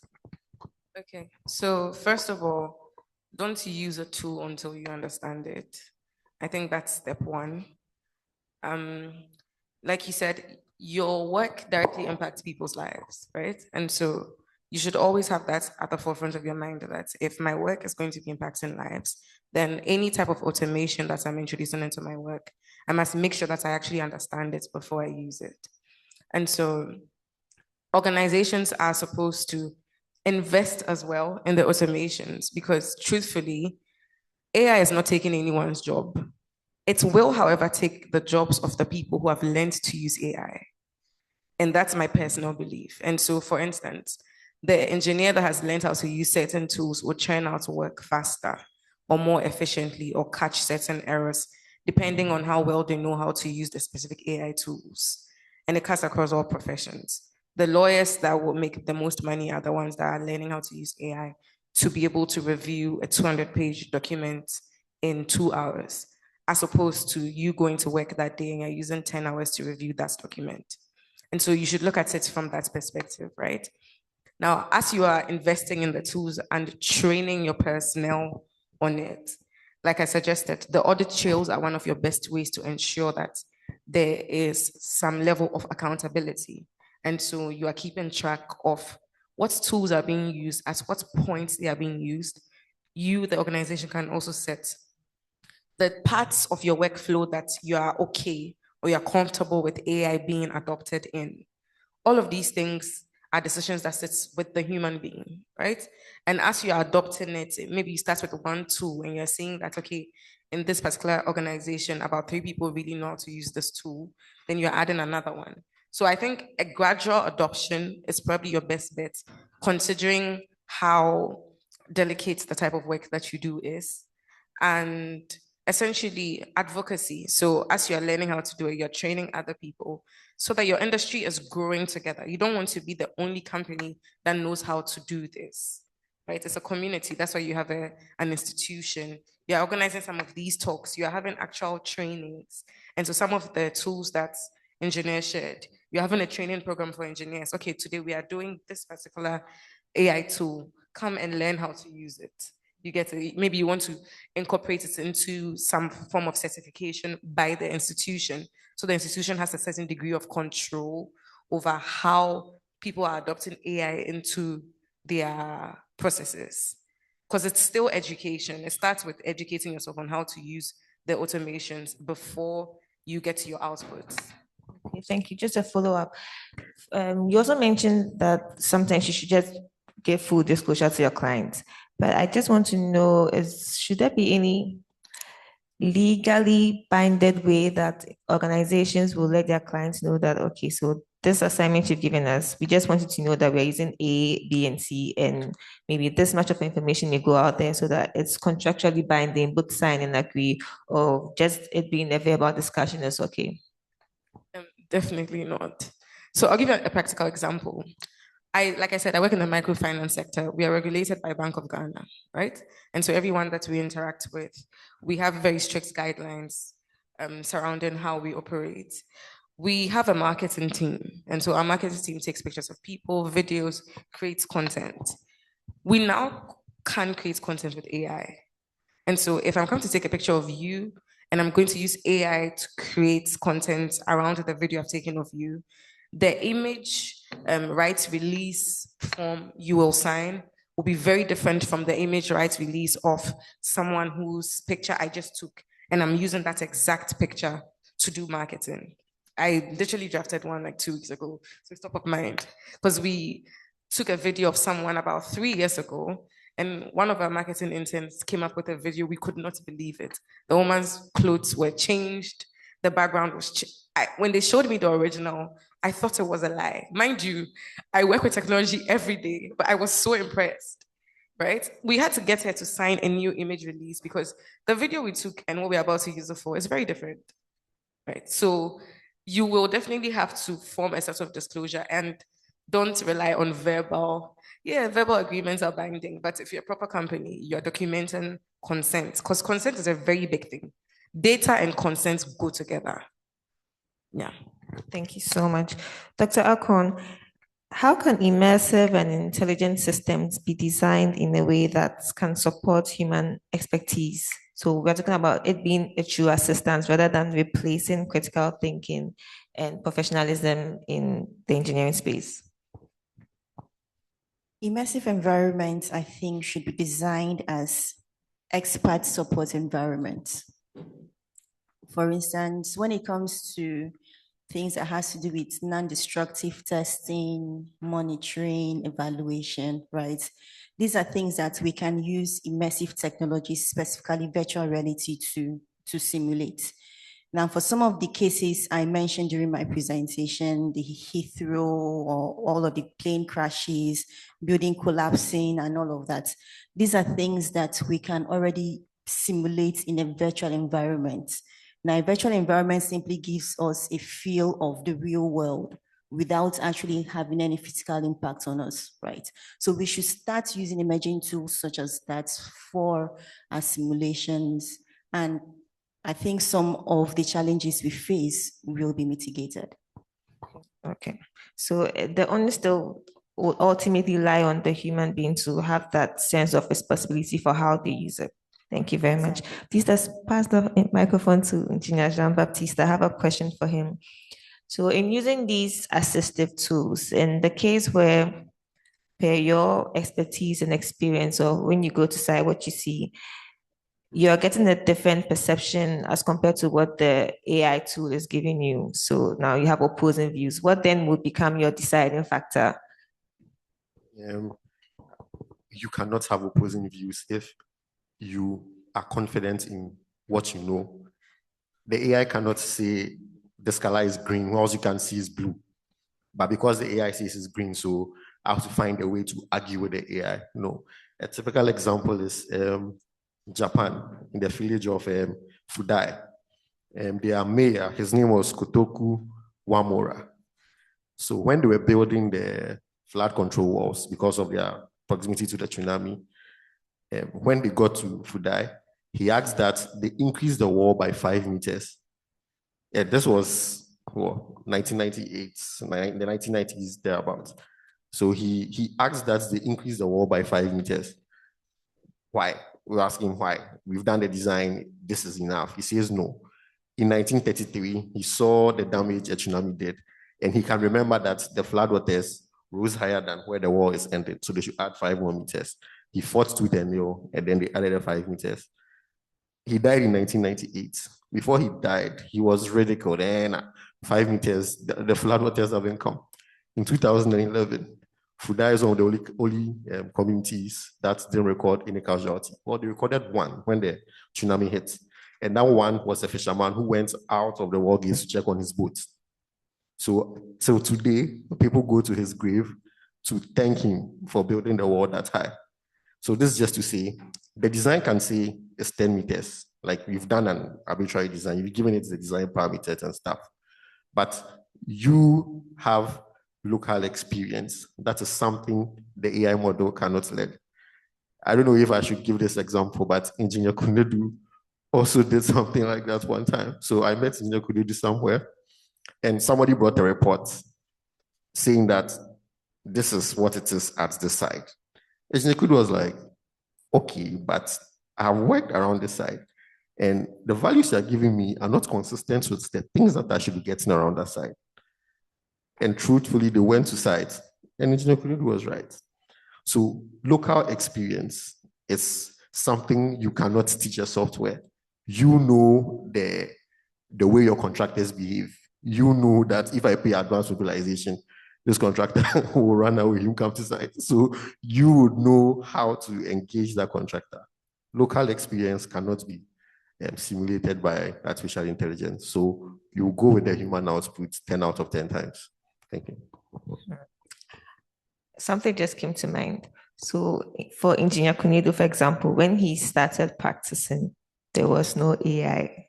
I don't know how long he's been in this industry, but from the gray I see, I can guess that in his time there wasn't AI. So he studied or he learned engineering the hard knock way. For us in this time, in 10, 20 years to come, do you think we would have that confidence to say this wall should be 10 meters? Because I remember when I was a young engineer, this, that, because right now we are using the tools. So you don't have to answer, but this is just a food for thought for all of us. But if you want to answer, you can. Yeah, I think the principles are the principles. If at 2 a.m. I was 6 years old, I was taught that 1 + 1 is equal to 2. At 50 years, 1 + 1 is still equal to 2. So the principles are the principles. If you know this footing size, you can tell that this footing size is too small to carry a 4-story building. It is too small to carry a 4-story building. And that is what principles that you have learned. I was inspecting someone's work. I think it was a 3-story with a penthouse. They had exposed on the footings. The footing was very shallow, like 500 from the ground. And guess the footing size? 700 millimeters by 700 millimeters. And he was telling me, oh, I should climb up. I should go up and see. They've done a good job. I'm like, Chairman, I am not entering this building. Yes, and that is what principles, like work you have done and you have seen that there is no way this thing should be able to carry this thing. You don't even have to go and do a model to see. So if we stick to our principles, stick to what we have been taught, what we have practiced, we know what is right, we can be like Engineer Kunedu in 20, 50 years' time. Thank you very much. Thank you. Okay, in light of that, I just have one more question for Engineer Aaron. What role would you say AI companies and innovators like you should play in ensuring transparency in how these engineering-related AI systems make recommendations or decisions? I think as innovators, one of the things we should really be particular about is transparency. And for me, I would always highlight that because using all these tools highlights a lot of data protection stuff. So as an innovator, one of the things that I try to do every single time is to be transparent, right from the development of the idea to, the very end of it.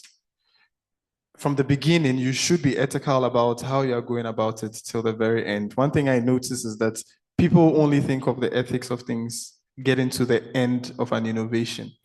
And it becomes very, very problematic because at that point, you're just trying to fix in something to just get over the line. But as an innovator, right from the beginning, I think you should consider the ethical aspect of things so that throughout the process of your innovation, you know that you have accounted for every single aspect. And when I talk about every single aspect, I'm talking about the safety of people because that's most paramount of everything that you do. So if it's a tool to design, if it's a tool to even manage projects, if it's a tool to just help with finances, at the end of the day, it should achieve the concept of public safety as an engineer. So I think throughout the process, you should be transparent. Another thing I realized can make things easy is that as an innovator, you can actually even make things more easy and make clients or people who are using your tool trust you when there's explainability of what is actually happening behind your tool.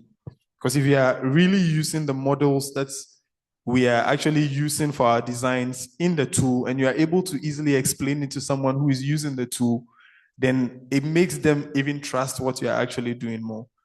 If you are able to, from the beginning, get people to trust what you're actually building because you have explained what happens maybe at the back end to them and you have assured them of some level of data protection and you have been transparent about it, it actually even sets you apart when, I mean, your tool or your solution comes out there. So you should be transparent, and there should be some explainability about the tool or whatever you're actually building or using. So.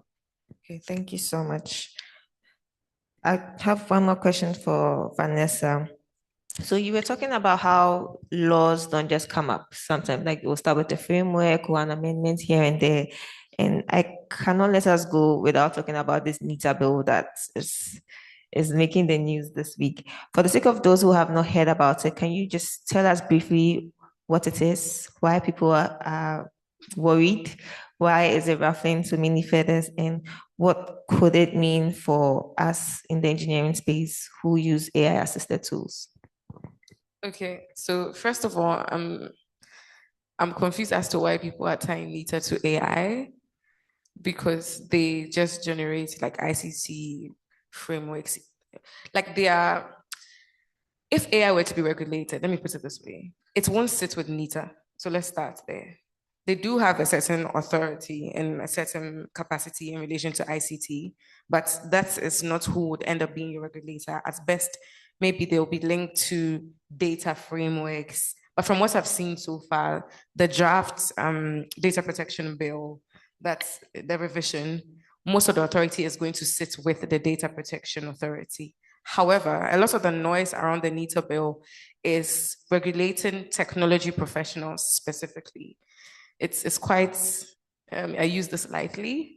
Maybe someone is a fan of the minister, but it's a bit draconian, because if you're going to regulate a sector, you are not creating rules to necessarily stifle it. Innovation by its nature will always outpace regulation, and you as a regulator should know that. What you should do, however, is come up with better ways to improve innovation. So I'm deciding to answer your question as politically as I can, but without speaking necessarily to how I feel about the bill, because I don't think it's a forum for my personal opinions. But any regulation should look to encourage a particular sector to grow and not to stifle it. And so far, currently, what I've seen at least, it looks like it's aiming to stifle, which is not the best route. Okay, thank you so much.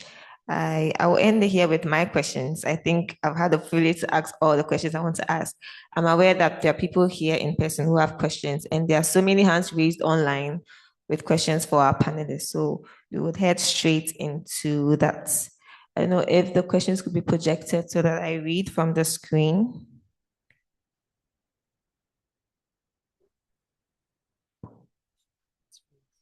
Oh, okay. So these are not questions in the chat box, as I'm told. So some hands are raised. Whoever is controlling the back end, kindly call on Thomas Boabin to ask this question.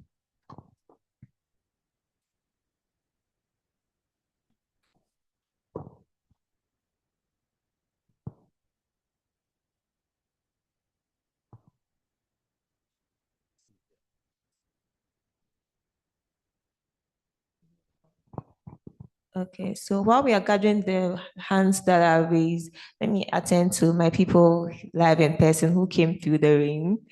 So if there's any question here, can you show by hands? Going once. Okay, we have a question. Thank you. Good Okay, let me evening. step down. Then I would be the one to Yes, take the good microphone. evening. Sorry, those online, please just a minute. We have a question in person, please. Thank you. Good evening. Okay, Please, we'll my take name one is question online. You can go ahead, please. please, my name is Kelvin.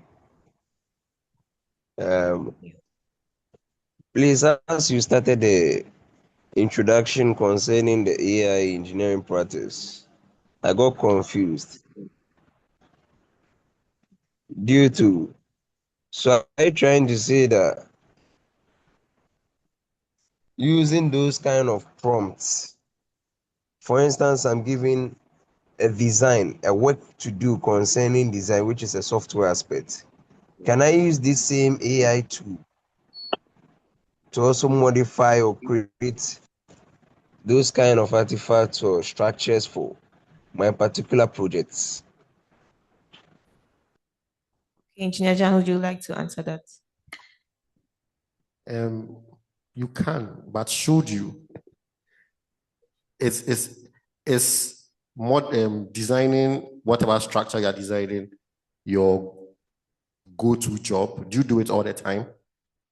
If you do it all the time, I'm sure you have specific tools that you already go to. So I don't think there's anything wrong with those tools. You can use AI to maybe find a way of enhancing those tools to maybe get you quicker results. But if it is something you do all the time, I'm sure you have specific things that you go to. But if it is not something you do all the time, and please don't use AI to design someone's structure. Is that okay?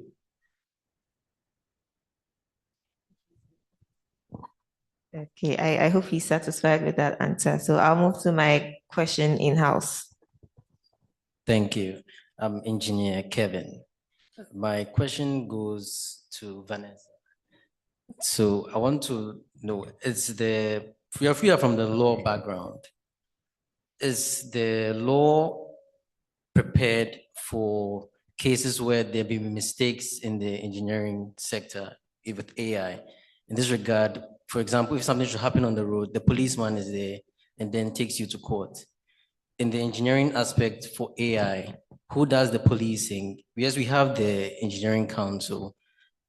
They guide us in all of that, but is the courts, the law part ready for the avalanche of cases that may come with AI use?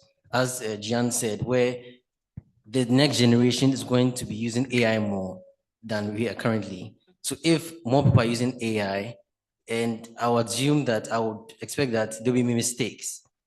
In those mistakes, how is the law ready to handle those cases? Okay, so there are two primary custodians of the law, right? There's the bar and then there's the bench, the judges and the lawyers. I can speak to the lawyers because that's where I lie, but I would hope the bench is taking AI seriously. What should comfort you though is that, like he said, across all professions, all principles stay the same. So a civil case is a civil case, a tort is a tort, professional negligence is professional negligence. What changes are the facts or how we are proving it. The courts will always rely on evidence of professional negligence.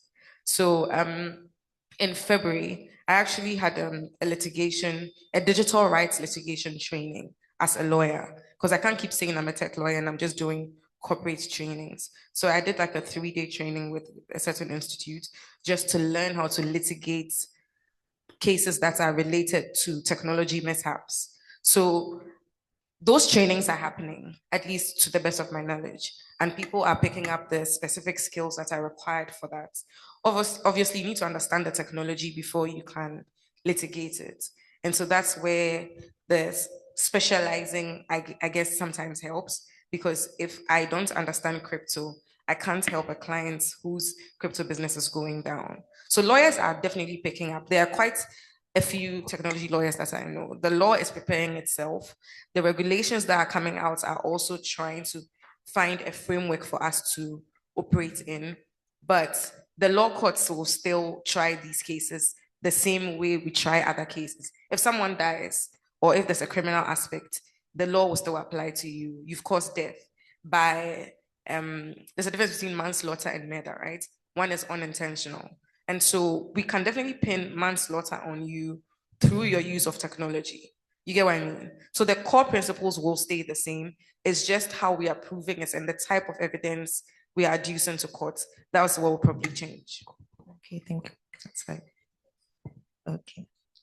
Follow up.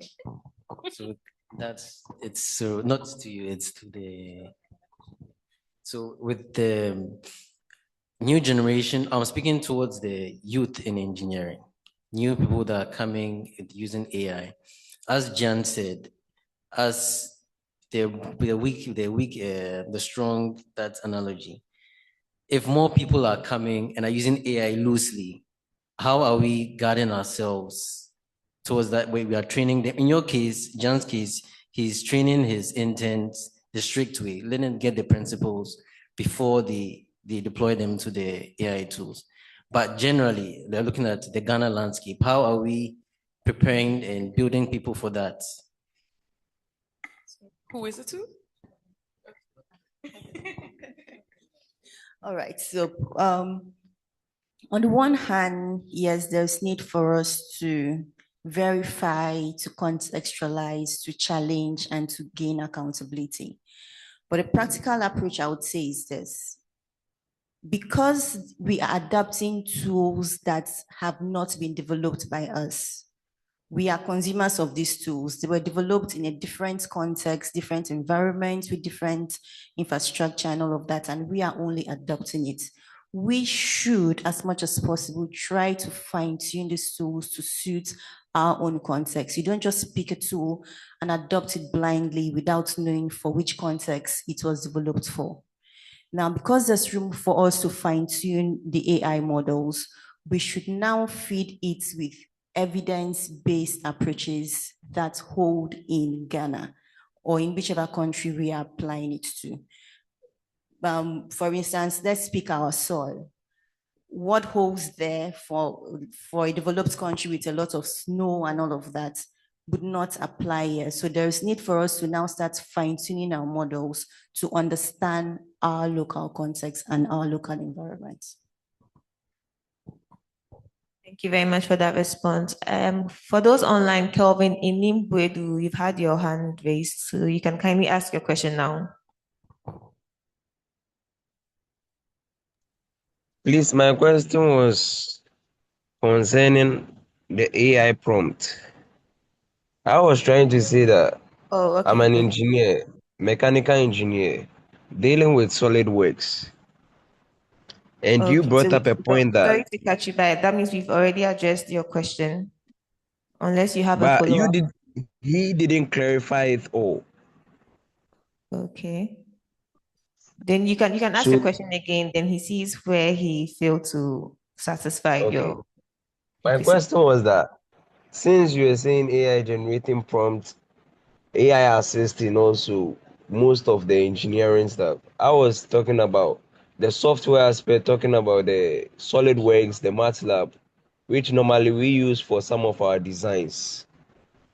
So I was asking that if there might be a chance I can use those kind of AI tools with their prompts to generate designs and also make my designs and structures modern in terms to suit either my client or to suit the user. Okay, Kevin. Yeah, I think I get you now. So let me, I'm not a mechanical engineer, so let me use structural engineering. So say I use Revit, okay? There's a plugin from Revit 2026 called Nonica Tab. Nonica Tab is able to let you import AI assistants into Revit to help you do your work and to quicken your workflow. So assuming I was a mechanical engineer and I'm able to do, assuming SolidWorks was Revit, and then SolidWorks gives me the ability to import AI into SolidWorks to be able to quicken my work, yes, I can be able to do that. But because I don't know the tools you use, I don't know what is out there for you. But for me, I know tools that I can import into my existing software to help make my work quicker.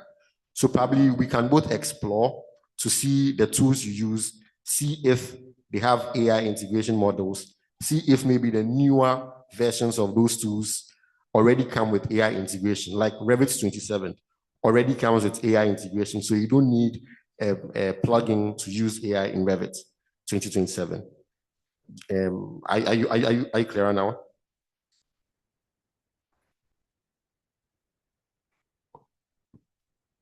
Okay, I hope and I'm sure that he is. Before we go to Thomas Boabe online, is there any other question in-house? Okay. Let me try and ask a question. Okay, thanks for the opportunity. So it's a very good presentation, and thanks once more to the panelists. I want to touch about the principles that were spoken about As engineers, our core principles we have to uphold. We can't compromise on that. For instance, the mathematics, those scientific and engineering principles that make us the engineers that we are. In the face of the evolving IT and the AI world, we need to do the blend.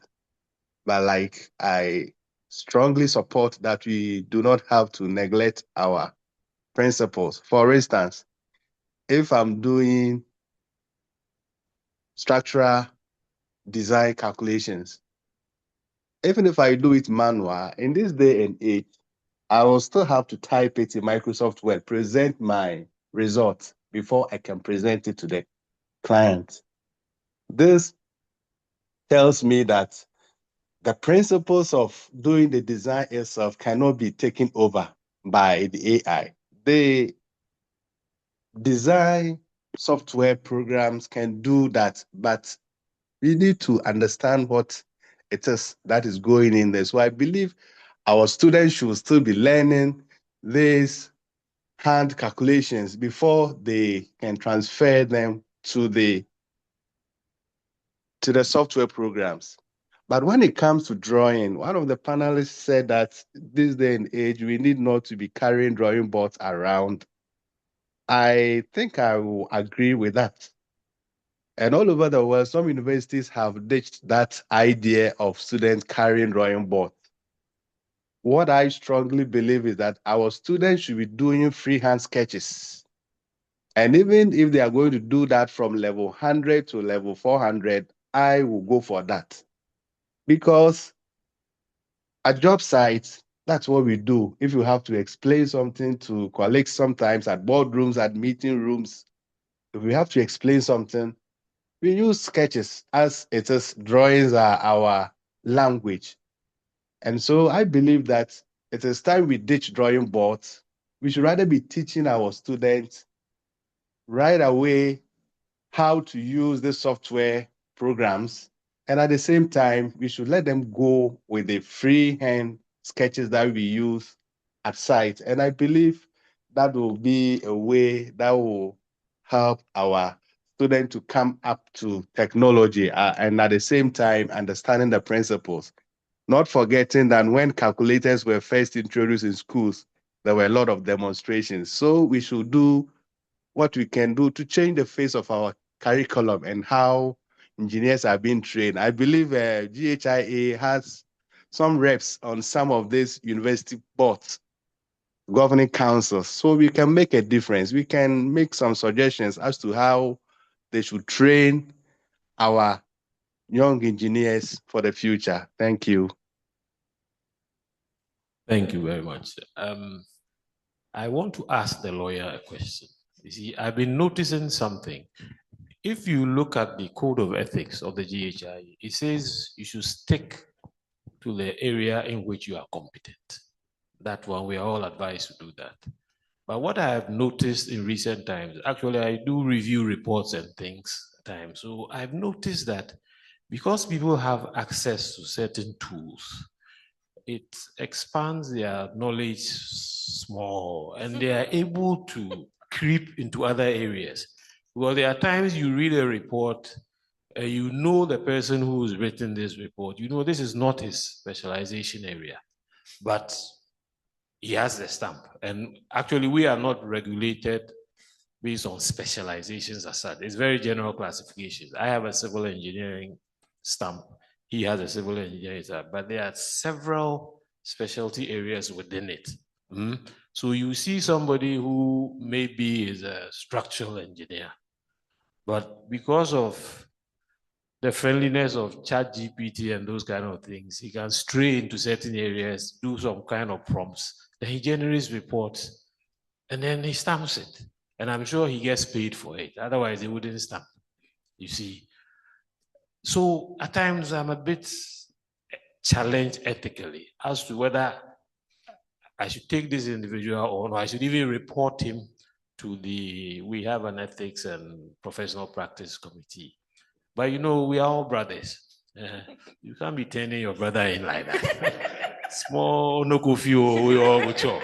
You see, what is your advice? You see, it's becoming more and more recurrent. We see it. Is this a friendly conversation? Oh, very. Or I'll be very quoted. I need to know that first before I answer. Very friendly conversation. So this is not on authority, it's just commentary. Sorry, I'm really a lawyer. I'm covering my bases. But I don't think knowledge acquisition is a bad thing, especially through AI, right? It helps you better understand. I mean, if I don't know anything at all, I know building implementation, something, I've forgotten the name. But now I know that you can use machine learning to be able to see if pipes are crossing in a building plan, etc. It never really occurred to me, but like now I know that because of this particular talk. And so you would always learn things as you go. As an institution, perhaps that's where you have to decide for yourselves, especially in the wake of AI, if you are going to find a way to segregate yourselves so you can regulate yourselves better. It's probably the most like of option one that I can see in front of me, that it's okay to have a general body, but if you want specificity, you will need to find a way to, especially because of how your field is, right? And like you're saying, a civil engineer and a structural engineer or a mechanical engineer have different expertise. And so ethically, you should stick to what you know. If you are given advice and it's straying into another field, perhaps under your signature, are you allowed to like disclose the type of engineer you are, or is just ING across? No. Your stamp gives the general classification, but within the general classification, we have specific areas. To be very honest, and I'm not even trying to blame you, I know you're the director, but it sounds institutional. Because I think the solution might be, or what do you think?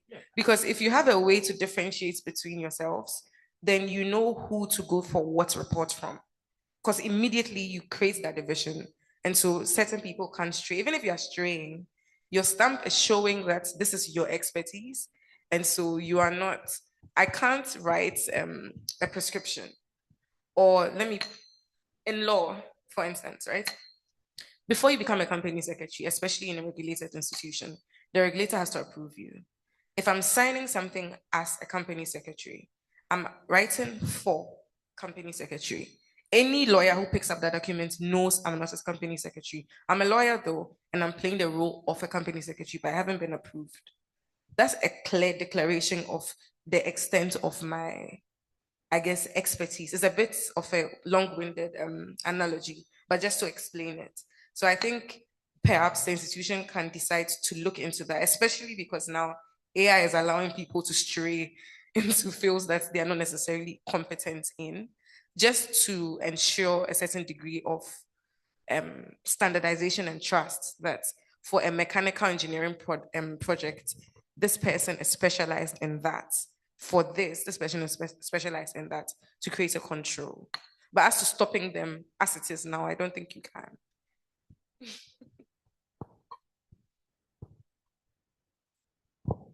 Okay, thank you so much. Can we check if there, okay, there's one more hand. And while we check, if you could please open the chat box so that we can be sure that there are no questions there to be read out. Yeah, thank you. Pertaining to what engineer said, okay, so a friend of mine is an electrical engineer, but due to experience in building services, he can also design mechanical drawings, but he has an electrical stamp. He went for an interview somewhere and the job description was MEP, which is mechanical, electrical, plumbing. But he has more specialty in electrical, even though he's learned the design, mechanical design on the field. Now, he does both electrical and mechanical designs. He stamps both of them because he has the knowledge in that. And also for the current job he does, he's an MEP engineer. My question is, what happens to such a person? Because now he just has just the stamp of an electrical engineer, not MEP engineer on the stamp. So what our learned lawyer said, it's kind of dicey, because if the institution doesn't look at things like this, whereby people need specialities on things like this, it becomes another issue for the person being employed in that institution. Because I've seen a lot of them, MEP engineers, a lot of job advertisements are like that. So what happens to us if GHI is not also helping with, like, I mean, job descriptions like that? Or how will GHI or Engineering Council look at that to also help us? Thank you. So I think, Engineer Kunedu, would you like to answer this, since you are from that side of town?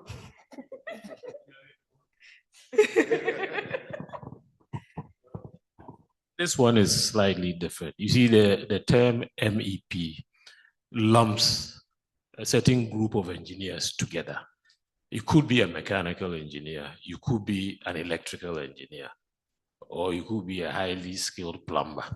Basically, once you are one of the three, it covers you. But what I'm talking about is a bit more, it's when you come into this thing. If they were looking for a mechanical engineer in your case, and the guy is an electrical engineer, but he claims he can do mechanical engineering designs.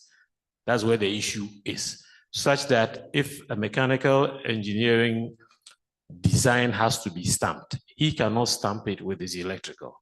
It won't work that way, no. So that's a bit of a distinction, you see. Or if they advertise for a civil engineer.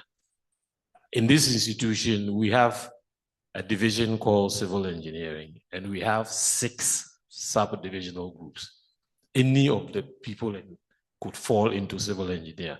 But when they advertise for, let's say, a geotechnical engineer, and you are a structural engineer, you cannot apply for that position.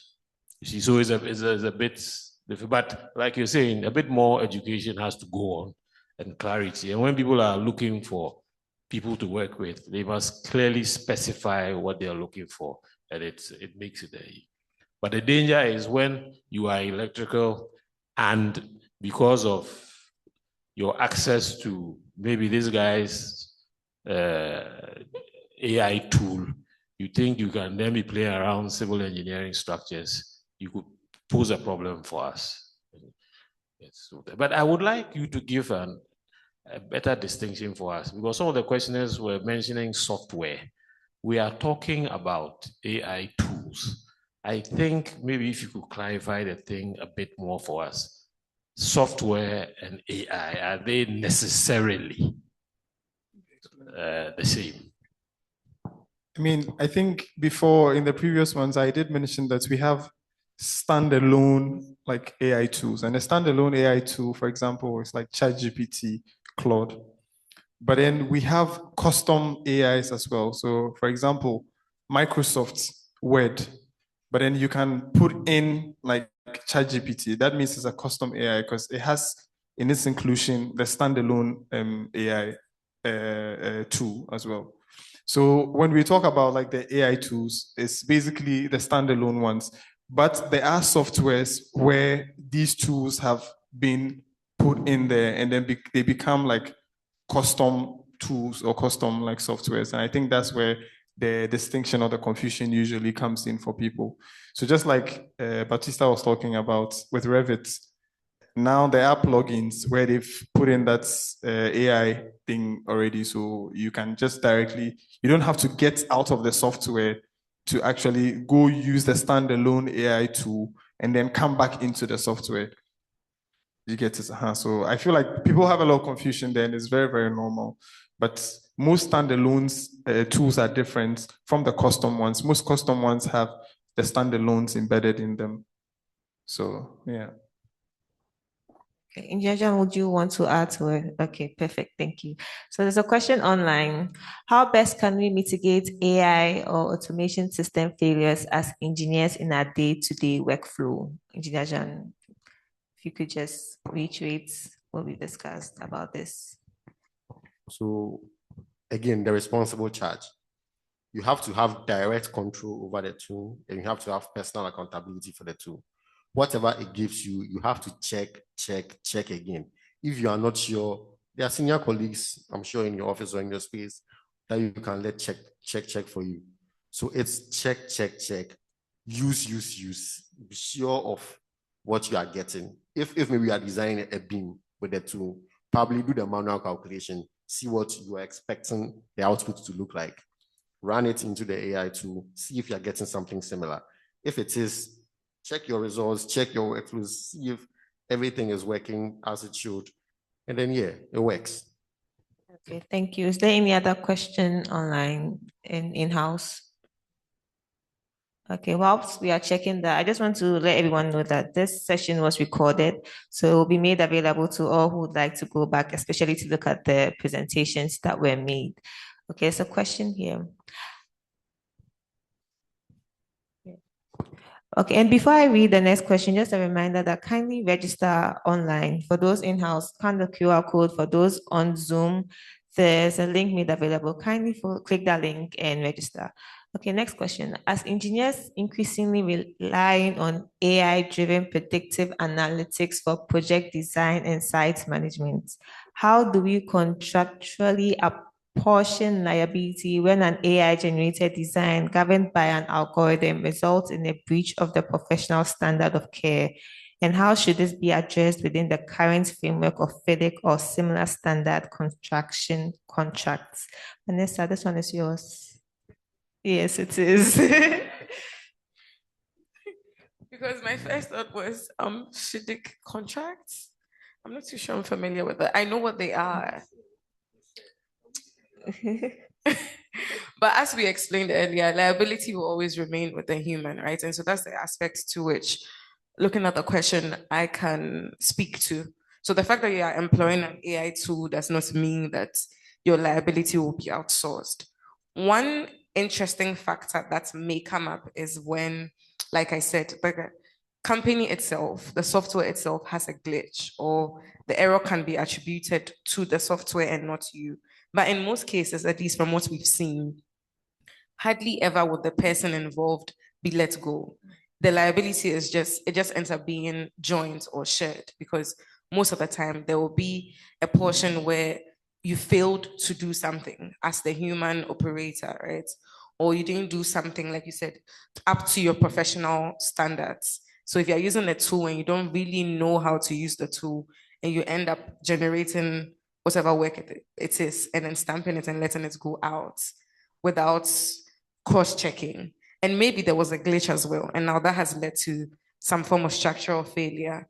The liability will cut across both parties. It won't rest with one. So reading the question again, how do we contractually apportion liability when an AI-generated decision governed by an algorithm results in a breach of care?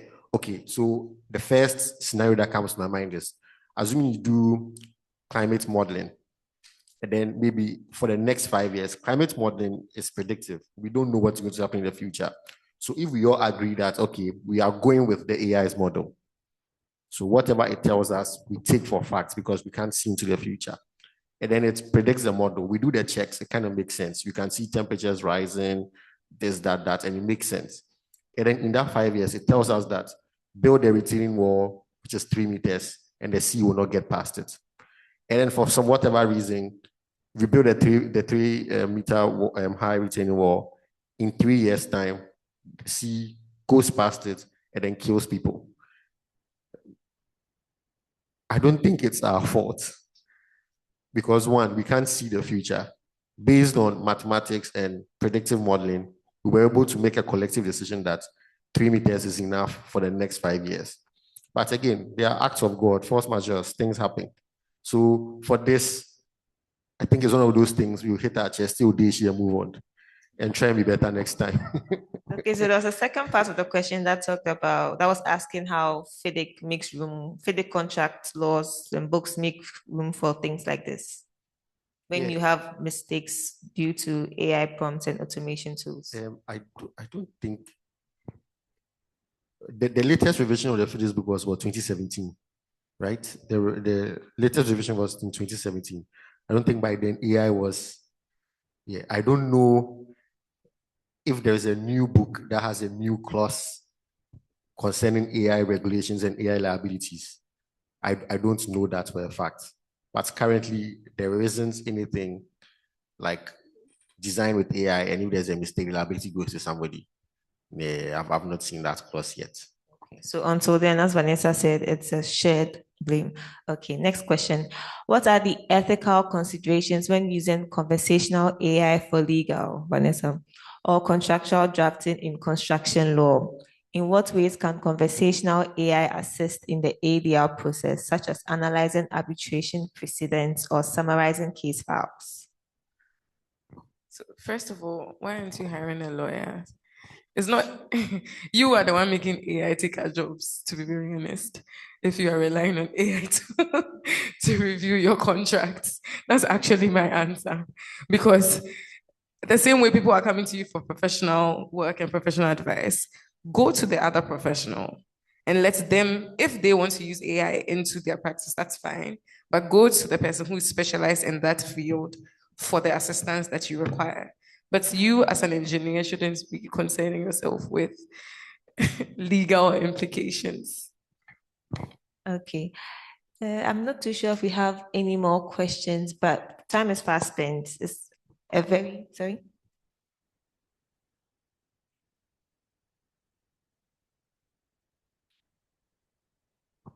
Okay, so unfortunately, we have to end here. I know it's a very interesting conversation, but we've already gone beyond the time we stated. So I'd like to thank the panelists so much for honoring our invitation and doing this with us today. And for those of you online, thank you so much for staying all through today's conversation. Also, for those who are interested in the recording, it will be posted on GHI's YouTube page. So you can visit there, watch the video, and go back on the presentations. So thank you all so much for those in-house and then our panelists. But before I let you go, we'd like to take a picture, typical GHI style. Thank you.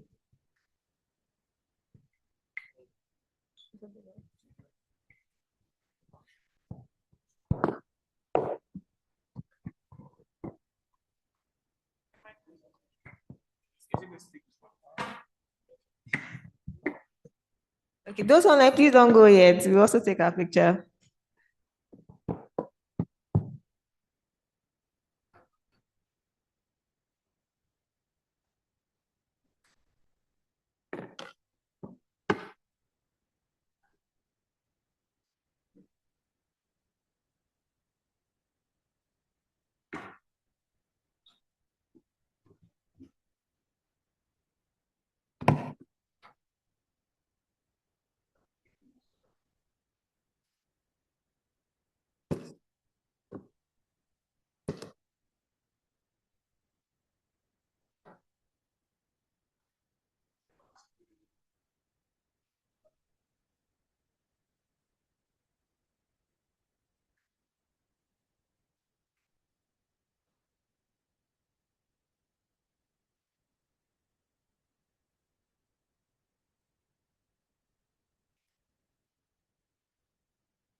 Okay, before we officially close, Engineer Kunedu would give us the closing remarks and then we can all take our leave. So thank you, everybody. Those of you online, thank you very much for spending some time with us. This is the second of our AI talk shops. We will take a short break and then we reconsider the new approach. We haven't given up. I mean, as things unfold, we look at what is happening and then we try to bring you discussions that will enrich our knowledge and then help us to progress. For this month, I think this is the last of our engagements. In June, we have scheduled about 3 more engagements, and then we will give you advance notice so that you can participate in all of them. So on behalf of the organizing committee, we thank all of you, we wish you well, and then we'll call it a day for today. Thank you very much.